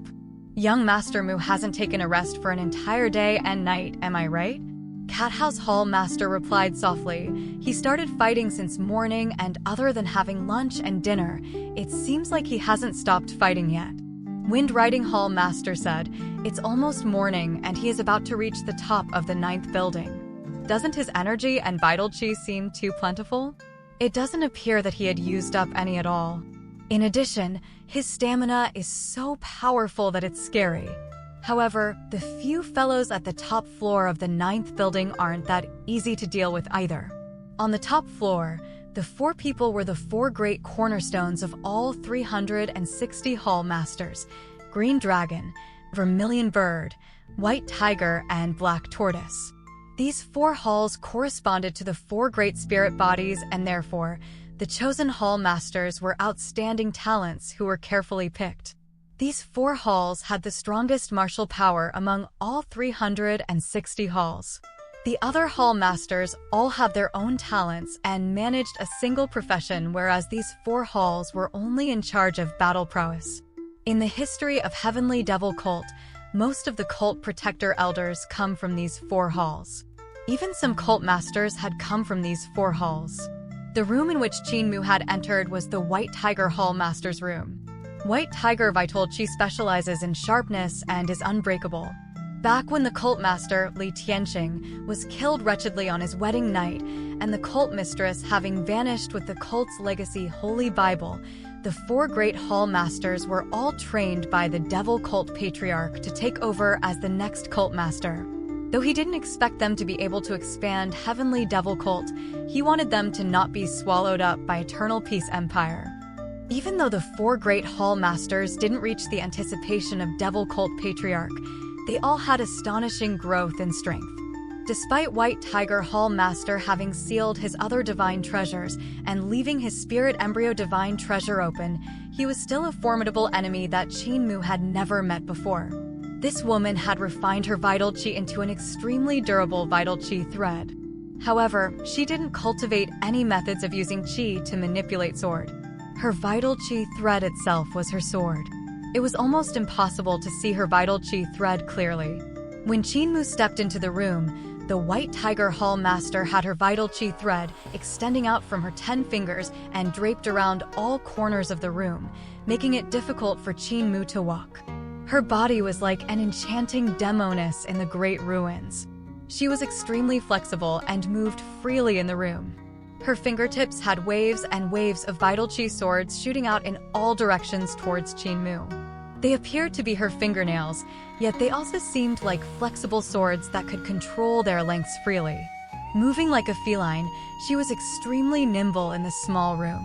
Whether it was the walls or the ceilings, they were all like flat ground to her. This battle was very tiring. Qinmu used his pig slaughtering knife to cut down the fine vital chi thread in the room, but every strand was extremely durable and hard to cut apart. Furthermore, the White Tiger Hall Master kept putting up more threads with her trusty hands, disabling Qinmu from defending against it. On the other hand, the White Tiger Hall Master could move freely in her room and even use her limbs to stand on her vital chi thread, traveling to and fro as if she was flying. Using her vital chi as a thread, her flexible sword was very peculiar. It could curve in all ways and even bend 18 times, showing that her sword skills were not weak as well. Qinmu was repeatedly wounded, as he was required to be careful of both her vital chi thread as well as her vital chi sword, making it very tiring for him. Whether it was the old Ma's fist skills or the cripple's leg skills, he was unable to execute it. In addition, Butcher's knife skills couldn't be unleashed properly due to all the obstruction. Thus he was at a disadvantage. Finally, with a stab of his sword, the wooden sword managed to hit the White Tiger Hall Master in the chest even after it was split into two by her vital chi thread. It pinned her to the wall and sent her out of the wooden building when the wall shattered. Qinmu raised his knife to cut away all the vital chi thread in the room and then took out medicine to apply on himself before bandaging up his wounds. Sitting down, he took the time to recuperate and ate the food provided in the room. When the pain from his body has subsided, his stamina also recovered quite a bit. Breaking a few planks, he used pig slaughtering knife to shave them into wooden swords and placed them on his back before entering the next room. He had defeated 357 rooms out of 360 rooms. Now he was left with the last 3 rooms. His stamina and will had reached their maximum limits. The humming sound in his head was like the commotion of 1,000 men. He had never been so exhausted before, and he wanted to lie on the floor to sleep more than anything else. Even his spirit embryo wasn't as active as it was before and was lacking in vitality. He was no longer holding on to his will, but from his mechanical way of battling, to fight on relying on his instinct. There was only one thought in his mind: these people can't take away Granny C who had raised him up. His parents may have given him life, but it was Granny C who had saved his life and raised him up painstakingly. Granny C was his mother and his closest kin. In the next room, the Green Dragon Hall Master came. When he saw Qinmu walking over, he frowned. "Young Master Mu, you don't look okay. There's no need to rush. You can always take a break first." Before he could even finish speaking, Qinmu raised his hand and stabbed forward. In a flash, the wooden sword flew straight towards Green Dragon Hall Master's body and blew him away. In a daze, Qinmu turned around and lifted his legs mechanically, slowly walking to the next room. Bang! The wooden wall of the next room exploded open as Black Tortoise Hall Master used his Black Tortoise shield to block Qinmu's sword. However, he didn't expect the terrifying strength that was hidden in the sword to blow him away as well. Qinmu slowly walked out of this room and moved to the next room with heavy footsteps. "Young Master Mu, I can wait for you to rest first." Bang! Qinmu stabbed forward and sent the Vermilion Bird Hall Master flying. "It's done!" Qinmu was stumped. Suddenly, all his remaining strength seeped out of his body and his legs turned limp, causing him to fall to the ground. In the distance, he could hear the clucking of the hen dragon from disabled elderly village. That was the sound the hen dragon makes after laying its egg. However, the youth was simply too exhausted and fell into a deep slumber soon after. At this moment, his spirit embryo frantically absorbed the golden light in his spirit embryo divine treasure and fell into a slumber as well. Qinmu had no idea how long he slept. When he woke up in a daze, he seemingly saw village chief and apothecary and heard their voices from high up as if they were very far away. There isn't too much of a problem, it's just that he's too exhausted. Qinmu then fell back asleep. He woke up several times and saw many faces beside him. Sometimes it was Granny C, other times it was the young patriarch of Heavenly Devil Cult. He wanted to say something, but he had no energy and once again fell back asleep. When Qinmu woke up again, he felt soreness all over his body, but he was energized. The wounds on his body had also scabbed and had started to peel off. It must have been apothecary reapplying ointments on him. He sat up again and glanced around. He noticed that he was still in the room of the Vermilion Bird Hall Master, and the surroundings were quiet without any sound. My spirit embryo is asleep again. Qinmu checked his body and discovered that other than his spirit embryo being silent, there were no major problems. Therefore, he endured the soreness in his body and tried to stand up. Supporting himself on the stairs, he slowly walked downstairs. Every movement and every step caused excruciating pain in his muscle. When he finally reached the first floor with difficulty, he walked out of the wooden building and raised his head to have a look and was stunned by the sight. The village of Heavenly Devil Cult was filled with people, and most of them were familiar faces. He had seen all 360 hall masters, and they were all in the crowd. Other than the hall masters, there were also unfamiliar faces. There were strong workers that were 30 yards tall, white-haired elders, solemn left and right guardians, for great cult heavenly kings, and 8 great supervisors. They were either standing or sitting, and all of them were waiting silently without making a sound. Seeing Qinmu walking out from the wooden building, they all rose one after another and had their gaze on Qinmu with a solemn expression. The young patriarch of the devil cult was standing at the village entrance alongside the village chief, apothecary, old Ma, and the rest. Granny C was also standing there with a complicated expression as she looked at Qinmu. Suddenly, 4 elders bowed and their resonating voice pierced the clouds. The 4 great cult heavenly kings of the sacred cult pay our respects to young cult master. Qinmu stared blankly and didn't know what to do. However, more voices rang out in unison. The left and right guardians of the sacred cult pay our respects to young cult master. The 8 great supervisors of the sacred cult pay our respects to young cult master. The 12 cult protector elders of the sacred cult pay our respects to young cult master. An even more resonating voice rang out. It was the deafening voice of all 360 hall masters shouting in unison.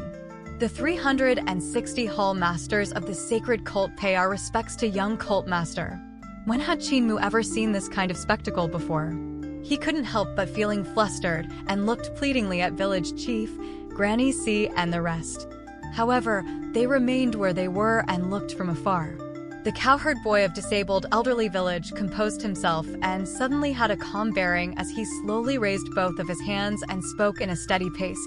"You may all rise." "Thank you, young cult master." At the entrance of the village chief, old Ma, deaf, blind, and the rest looked at the ceremony next door in a daze with emotions surging forth in their hearts. Who would have thought the biggest cult of the Devil Path, the Heavenly Devil Cult with an impressive reputation, would welcome their future cult master in such a desolated place? A young cult master who was not even 12 years old? Witnessing this kept making them felt like they were watching the story of a legend. Even the beautiful sunshine was shining in many colors. Granny C suddenly teared up and choked. "He is going to leave us." "This is a good thing, Granny." Apothecary smiled warmly. "The fledgling will always grow up one day. They will have to fly outside to the sea, the vast world, and go against the wind and waves, to leave their homes to see the dangers of the outside world. We can never make him remain by the side of us disabled elderly for the rest of our lives." Blind had a serene expression as he said calmly, "Legend begins from the first step he takes out from the village." With a smile on his face, Mute made a few hand signs and Deaf laughed. "You're right. Muir's future will definitely be more interesting than ours." The riverbank of Surging River. Several magnificent and luxurious ships sailed in and stopped at the riverbank. The villagers of the Heavenly Devil Village started to leave one after another. Some traveled away through the sky while others took the ship and left. Some even transformed into strange beasts and entered the forest, while some transformed into flames and water to leave. They all had their own unique abilities, and Qinmu was dazzled. He may have defeated them in Spirit Embryo Realm, but he himself did not have all these weird and rare abilities. Goodbye, young cult master. A woman waved to him before falling backward into the river and turned into a puddle. Qin Mu waved back. He didn't know whether they were good guys or bad guys. He only knew he had become their young cult master just like that. Will he still meet them when he leaves the Great Ruins? Our sacred cult had entered the Great Ruins 40 years ago to search for Cult Mistress, and now our virtuous achievements have come to their successful conclusion. Brother, Cult Mistress, you should know our sacred cult had not made a move for the past 40 years and had no cult master to control the situation. Without our backbone, our sacred cult today is already in imminent danger. The young patriarch also stood up to leave and say his goodbyes to the village chief and Granny C. Now that the young cult master is chosen, it can only pacify the will of people temporarily, but not for long. Eternal Peace Imperial Preceptor had his eyes on our sacred cult and wanted to subdue us to work for him. With me still being alive, I can delay this from happening for a few years. Therefore, when young cult master grows up, he must leave Great Ruins and become the cult master of our sacred cult officially. Village chief looked at Granny C. She nodded her head and replied, "Don't worry, patriarch. Since I've killed a cult master, I'll return one to you. He will go to the sacred cult when he grows up and takes over the reins as you wish." Young patriarch called the elder of discipline over and gave everyone a bow before turning around. Walking towards the surging river, the young and old man wearing cloth tunics and straw shoes stepped onto the river, traveling away. Blind held onto his bamboo cane with both of his hands as he sang loudly, reverberating between the two banks of the surging river. One coat, one hat, one small boat, one long thread and 1-inch hook, one happy song with one wine jar, one man fishes on one spring stream. Devil Cult Patriarch, you and I are already old and I don't know if we'll have the chance to meet again. Farewell. In the river, the young patriarch stopped in his footsteps and turned around to wave. Goodbye, everyone. Haha. He also started to sing loudly. 800 old men idle at home, filled with ambitions that never cease, rising to the heaven after death. Clouds still float and water still flows. Blind praised, as expected of the devil cult patriarch, to be indifferent to life and death. Thinking that his life has been completed and smilingly looked down on the changes in the human world from the heaven after his death, Village leisurely said, "This is a grand master. You aren't far from attaining this frame of mind, Blind." He's still frivolous. Deaf laughed. Blind only knows how to blindly read out verses, but actually knows nothing of them. The verses don't match the situation or scenery at all. On the other hand, Devil Cult Patriarch's poem matches both the situation and the scenery without losing any heroism. Blind stuttered, "Why you don't know poems and you only criticize?" Everyone laughed loudly. Qin Mu also had a smile on his face as he looked at all these optimistic people. They may all be disabled in some ways, but their spirits were extremely strong and sound. My kins. Suddenly, he felt a surging force flowing out from the heart of his brows. Qin Mu's heart jolted, and he immediately looked into his spirit embryo divine treasure, and was stunned for a slight second. My spirit embryo has awakened again. This was the third time his spirit embryo had awakened. The first was when his consciousness had fused with it. The second time was when he was observing fire and water in the smithy where the spirit embryo had a second awakening after falling silent. This time, it was after his experience with all 360 rooms where the spirit embryo had absorbed all the golden light in the divine treasure and fell into slumber again. However, its slumber was slightly longer this time and had only awakened now. What change would this awakening bring him? Awakened again? Everyone had a weird expression when Qin Mu told them about the third awakening of his spirit embryo. Village chief, apothecary, Old Ma's expression turned even stranger. The spirit embryo of other people only needs to awaken once, so why did Qin Mu's spirit embryo keep awakening on and off? Does the 4 great spirit bodies also awaken thrice? Qin Mu asked. Everyone looked at each other in the eyes and shook their head before looking at Village Chief in unison. Village Chief couldn't help feeling a headache as he grumbled to himself. It was fine if Qin Mu had awakened once, but to awaken time after time again was also an unfathomable mystery to him. It's the Overlord body. Village chief coughed and blamed it on the overlord body for his lack of knowledge. Aren't all of you lacking too much knowledge? What the technique for overlord body called? Overlord body 3 elixir technique. What are the 3 elixirs? The first awakening means the first elixir, the second awakening means the second elixir, and third awakening means the third elixir. Now that Moore had awakened the third time, it means that his overlord body 3 elixir technique had small attainment. You can't be arrogant, Moore. Qin Mu immediately nodded his head. I will definitely not be arrogant. Apothecary seemingly smiled. What if Moore awakened the 4th time? Will it be 4 elixir? Village chief flew into a rage from humiliation. He wanted to just pounce on him and stab him in his 2 ribs. However, Apothecary wasn't wrong. What if this brat's spirit embryo really awakens a 4th time? How would he lie his way out then? Cough, cough. Moore, what difference do you feel about your 3rd awakening? Village chief changed the topic and asked. Qin Mu experienced his spirit embryo thoroughly and didn't feel anything different from before. The only difference was the sea of golden light was much thinner than before. The golden sea was very thin now, and the golden light in the golden sea doesn't seem to be able to produce themselves automatically.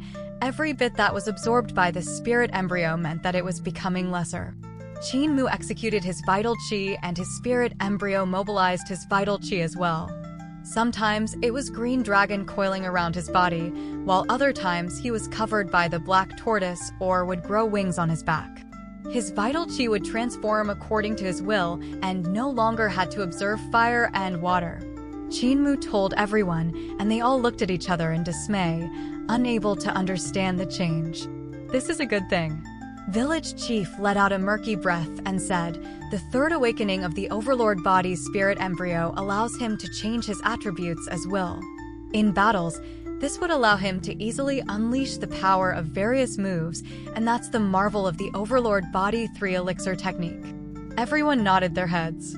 Apothecary was about to say something but was stared at by village chief. He could only keep it to himself as he cursed the village chief silently. I'll see how you lie when Qin Mu awakens for the 4th time. The gas leaves your nose like smoke, clears the insides your body and mind, makes a spherical world, which is completely empty, just like glass. Under the waterfall of Jade Cloud Valley, the sound of a young voice reciting could be heard coming from the straw hut. Looking into the windows, one could see a 14 to 15-year-old youth holding onto a book as he walked around in the hut while reciting it. A fox with snow-white fur had her gaze fixed on him. The youth was Qin Mu and the white fox was Hulinger, the great demon of Jade Cloud Valley. Not long after, Hulinger's breathing became longer and 2 white gas, which was like smoke, moved in and out as she inhaled and exhaled. Hulinger's vital qi had become rich and mellow. The quality of her vital qi had reached an extremely high realm, with her breath being like smoke. It had been 2 years and 8 months since the time Heavenly Devil Colt had visited. Winter had just passed and all lives were returning. It was still a season with spring chill in the air. The surface of Surging River had yet to melt completely as the broken ice flowed down the river. The twists and turns of the river would frequently be obstructed by ice. The more ice that was piled, the higher it became, and eventually it would form a dam lake. This would cause the water to accumulate over time, and when the ice wall could no longer withstand the wall, a huge flood would occur and drown countless of people and strange beasts as it flows downstream. These few days, Blind, Granny C, Cripple, and the rest went downstream to look for the dam, so they weren't in the village. Therefore, Qin Mu came out to look for Hulinger and explain the scriptures to her. In 2 years, his physique had almost caught up to Blind, though he was still shorter than Apothecary, who had a towering physique. Suddenly a forest-shaking bellow came from outside the window. Qin Mu closed the book and placed it back on the bookshelf. The white fox was also startled awake by the bellow. As they looked out, they saw a huge beast that was over 30 yards in height sprinting toward their straw hut. The huge beast had bone plates all over its body and was sprinting like thunder. It had a head of a dragon and feet of an elephant. It was a dragon elephant, a mutant born from a dragon and an elephant. However, on the back of the dragon elephant, there was a pitch-black devil ape sitting on it. It was tall and sturdy and had a monk's staff with 12 golden loops as it rode the dragon elephant towards the straw hut aggressively. Hulinger immediately jumped in front of Qinmu. She opened her mouth and inhaled deeply before blowing forward. Whoosh! The violent gust blew straight towards the dragon elephant and the devil ape. Hulinger's tail swayed, and the violent gust became even more frantic as it began to swirl and turn into a tornado that swept the dragon elephant and devil ape into the sky. The devil ape leaped from the back of the dragon elephant while both of its hands held onto the monk's staff, which was becoming bigger and bigger. Kakara. Devil ape gave a loud roar and came smashing down like a small mountain. Both of its hands gripped tightly onto the monk's staff and pierced it into the ground. The violent wind currents instantly surged forth in all directions, breaking apart the little fox's tornado spell. The devil ape pulled out his monk's staff and leaped up as if it was flying and raised its monk's staff to smash towards Hulinger. However, it only heard a loud sound as Qinmu raised his hand and blocked the move for Hulinger. At this moment, Hulinger leaped up and spat out wind that was like 3 yards long curved blades. As the 6 to 7 curved blades flew through the air, they didn't attack Devil Ape, but instead flew towards Qinmu. It seemed like Qinmu had expected it all along as he grabbed the Kakara monk's staff single-handedly and forcefully raised the Devil Ape along with its monk staff up before ruthlessly smashing it on the ground. With his other hand, his 5 fingers flicked out and a series of 6 explosion sounds could be heard as he shattered the curved blades made from Hulinger's vital chi. Aang! The dragon elephant suddenly exerted force in its legs. Taking advantage of the space created by the devil ape, Hulinger rushed towards Qinmu with its head lowered and made Qinmu flew off from the collision. The instant the dragon elephant collided into Qinmu, its trunk suddenly grew longer and wrapped around Qinmu, who was in midair, and pulled him back before raising his trunk up and smashing him into the ground. The dragon elephant pulled him out from the ground and was ready to smash him once more. However, Qinmu suddenly changed his leg skill and kicked the elephant trunk away before kicking the dragon elephant's face another 100 times, sending it flying. Yong'an, down! A green dragon coiled around the devil ape's majestic body, smacking Qinmu, who had just sent the dragon elephant flying, onto the ground. With a roar, its thick and sturdy short leg lifted up and stepped mercilessly onto Qinmu. Cripple's heaven-pilfering leg skill, trample on Mount Meru. Qinmu, who was sprawled onto the floor from the impact, immediately flipped over and raised a single leg up while his body laid parallel to the ground. His other leg then came face to face with Devil Ape's huge feet. He had always executed the move, trample on Mount Meru. However, he had to change to this move in a rush, so it did not have the usual standard, but the power of it was astonishing nonetheless. Devil Ape grunted as it stumbled a few steps back. It then followed up by grabbing the dragon elephant's tail and smashing it towards Qinmu. At the same time, Hulinger's tail swayed, and the whistling of wind sounded out as curved blades came spinning like tires towards Qinmu. Suddenly, sounds of breaking through the air came from the sky. Qinmu's heart slightly jolted and immediately dodged Hulinger and Devil Ape's attacks. Looking at the source of the sounds, he could see 100 males and females wearing armor as they leaped through the forest and towards the upstream of the surging river. A few of them also noticed them and immediately stopped to take a look. One of the men saw Qinmu, Devil Ape, and a white fox, and commented in astonishment, "Hunter, don't be a busybody, we need to move." Another person shouted softly, "The ship is almost here. We have to set up the formation on the river before the ship arrives." Isn't this inappropriate? It wouldn't be good for us if words of us being spotted were to travel out. There are many experts hiding in seclusion in the Great Ruins. Don't cause any more trouble than necessary. Let us move. Their ship is very fast, and if we miss it, it would be too late for regrets. Wind picked up under those people's feet, and they quickly vanished into the forest. Qinmu was bewildered, and he spoke softly. "These people don't look like people from the Great Ruins. They seem to be rushing upstream and are planning to ambush somebody. The person even wanted to silence us so they don't seem like good guys. Linger, big fella, you see, honest people like us are always at a disadvantage, always getting silenced by people." The little white fox immediately nodded her head in deep approval while Devil Ape twitched its mouth. Believe? Fool. Chinmu was about to say something when Dragon Elephant suddenly sprinted back and blew him away. Devil Ape flew into a rage and violently pummeled the Dragon Elephant.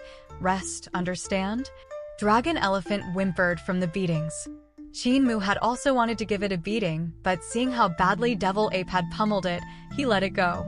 This Dragon Elephant was the strange beast that lived next door to the Valley of Doom Suppression Palace. It also had its own territory and was extraordinary with its body full of strength. Dragon Elephant and Devil Ape were always unable to get along and would fight frequently. Dragon Elephant would always run into Devil Ape's territory to steal wild beasts, but ever since Chinmu became the territorial master of the Valley of Doom Suppression Palace and taught Devil Ape how to cultivate, the Dragon Elephant was no longer a match for Devil Ape. Devil Ape would frequently seek revenge and beat it up several times. When the Dragon Elephant could no longer take it, it decided to surrender and become Devil Ape's mount, looking rather impressive. However, Dragon Elephant was slightly dumber and not as intelligent as Devil Ape and Little Fox. Chinmu's gaze flickered as he suddenly leaped up onto the waterfall and the mountain ridge. Over the mountain ridge was surging river that was flowing by the walls of the cliff. The river water brought the ice blocks downstream, and there was still many floating ice on the surface. At this time, there was normally no ship that would sail on the river. And at this moment, Chinmu saw a ship sailing from the bottom of the river. It had a very fast speed as it broke through the ice. It was very outrageous seeing how fast it was going while going upstream and against the floating ice. Devil Ape, Hoolinger, and Dragon Elephant had also climbed up and sat beside him. Devil Ape plucked up a pine tree and gave some pine leaves to the little fox. Hoolinger immediately shook her head, but Devil Ape said, "Eat strong." Hoolinger smiled and replied, "I don't eat this."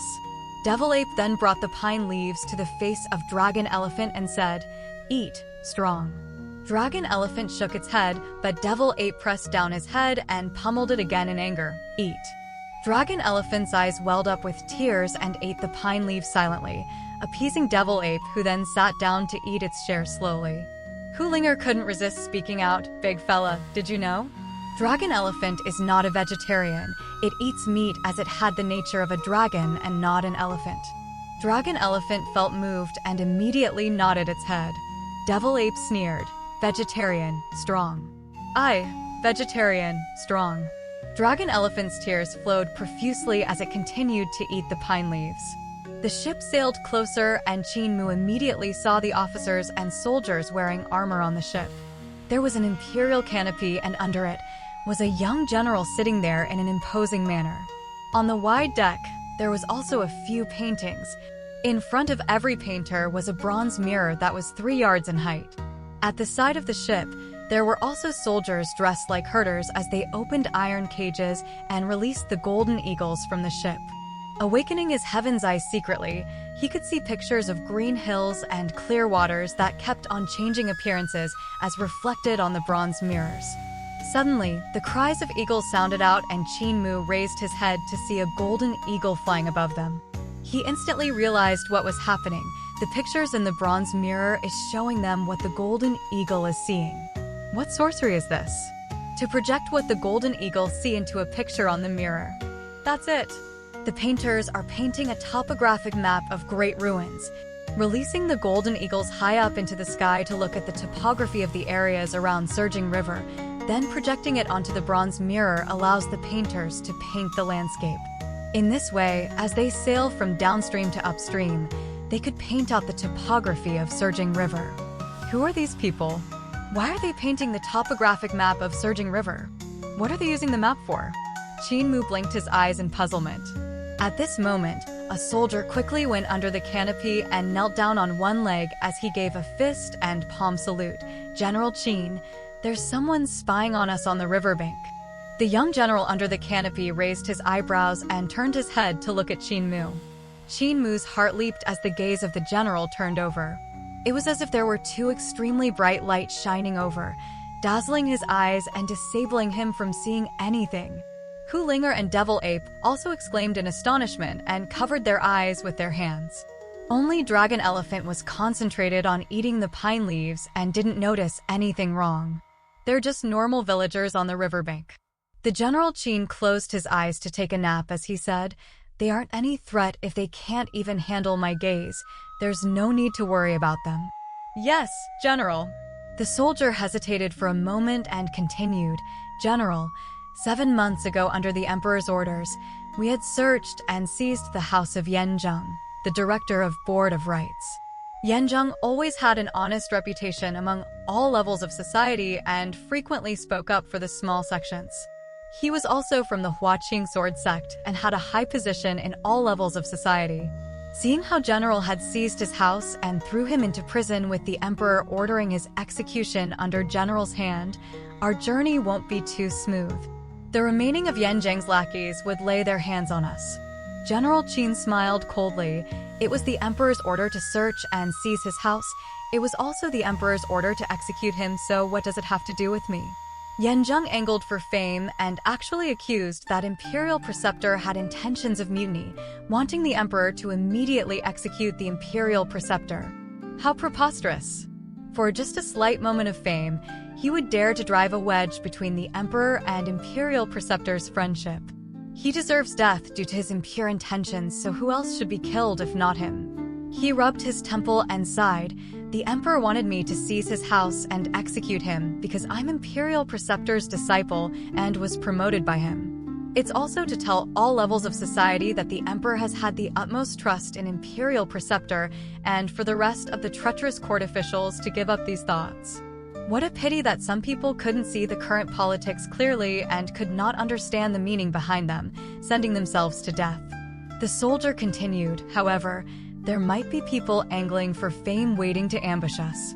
General Qin waved his hand and said indifferently, "I'm exactly trying to bait the remaining lackeys of Yanzheng out and capture all the rebels in one swoop." Standing up, he walked to the head of the ship and looked at the churning river bringing the floating ice downstream. Looking at the mountain range and cliff, he said indifferently, "Imperial Preceptor had ordered me to enter Great Ruins to draft out the topographic map of Surging River for the Empire, so to incorporate Great Ruins into our Empire's territory. These rebels not only have a lack of understanding towards the hard work of Imperial Preceptor, they even want to kill me? Aren't they worthy of death for trying to create chaos in the lands of Eternal Peace Empire?" At this moment, a young master walked out from the ship's cabin. He wasn't fat, but he had a little baby fat on his face. With a dot of red on the heart of his brow and a folding fan, he laughed. "I don't know whether to laugh or cry at the fact that this kind of person carries the title of an honest and faithful official. This kind of faithful official and honesty should just be exterminated." General Qin immediately turned around and greeted, "Seventh Young Master." The seventh young master raised his head and looked up the mountain. From the mountain, the shadow of Qin Mu and Devil Ape projected down and shrouded the sailing ship. "General Qin, I've heard that the aboriginals in Great Ruins are all people abandoned by gods, am I right?" Seventh young master asked.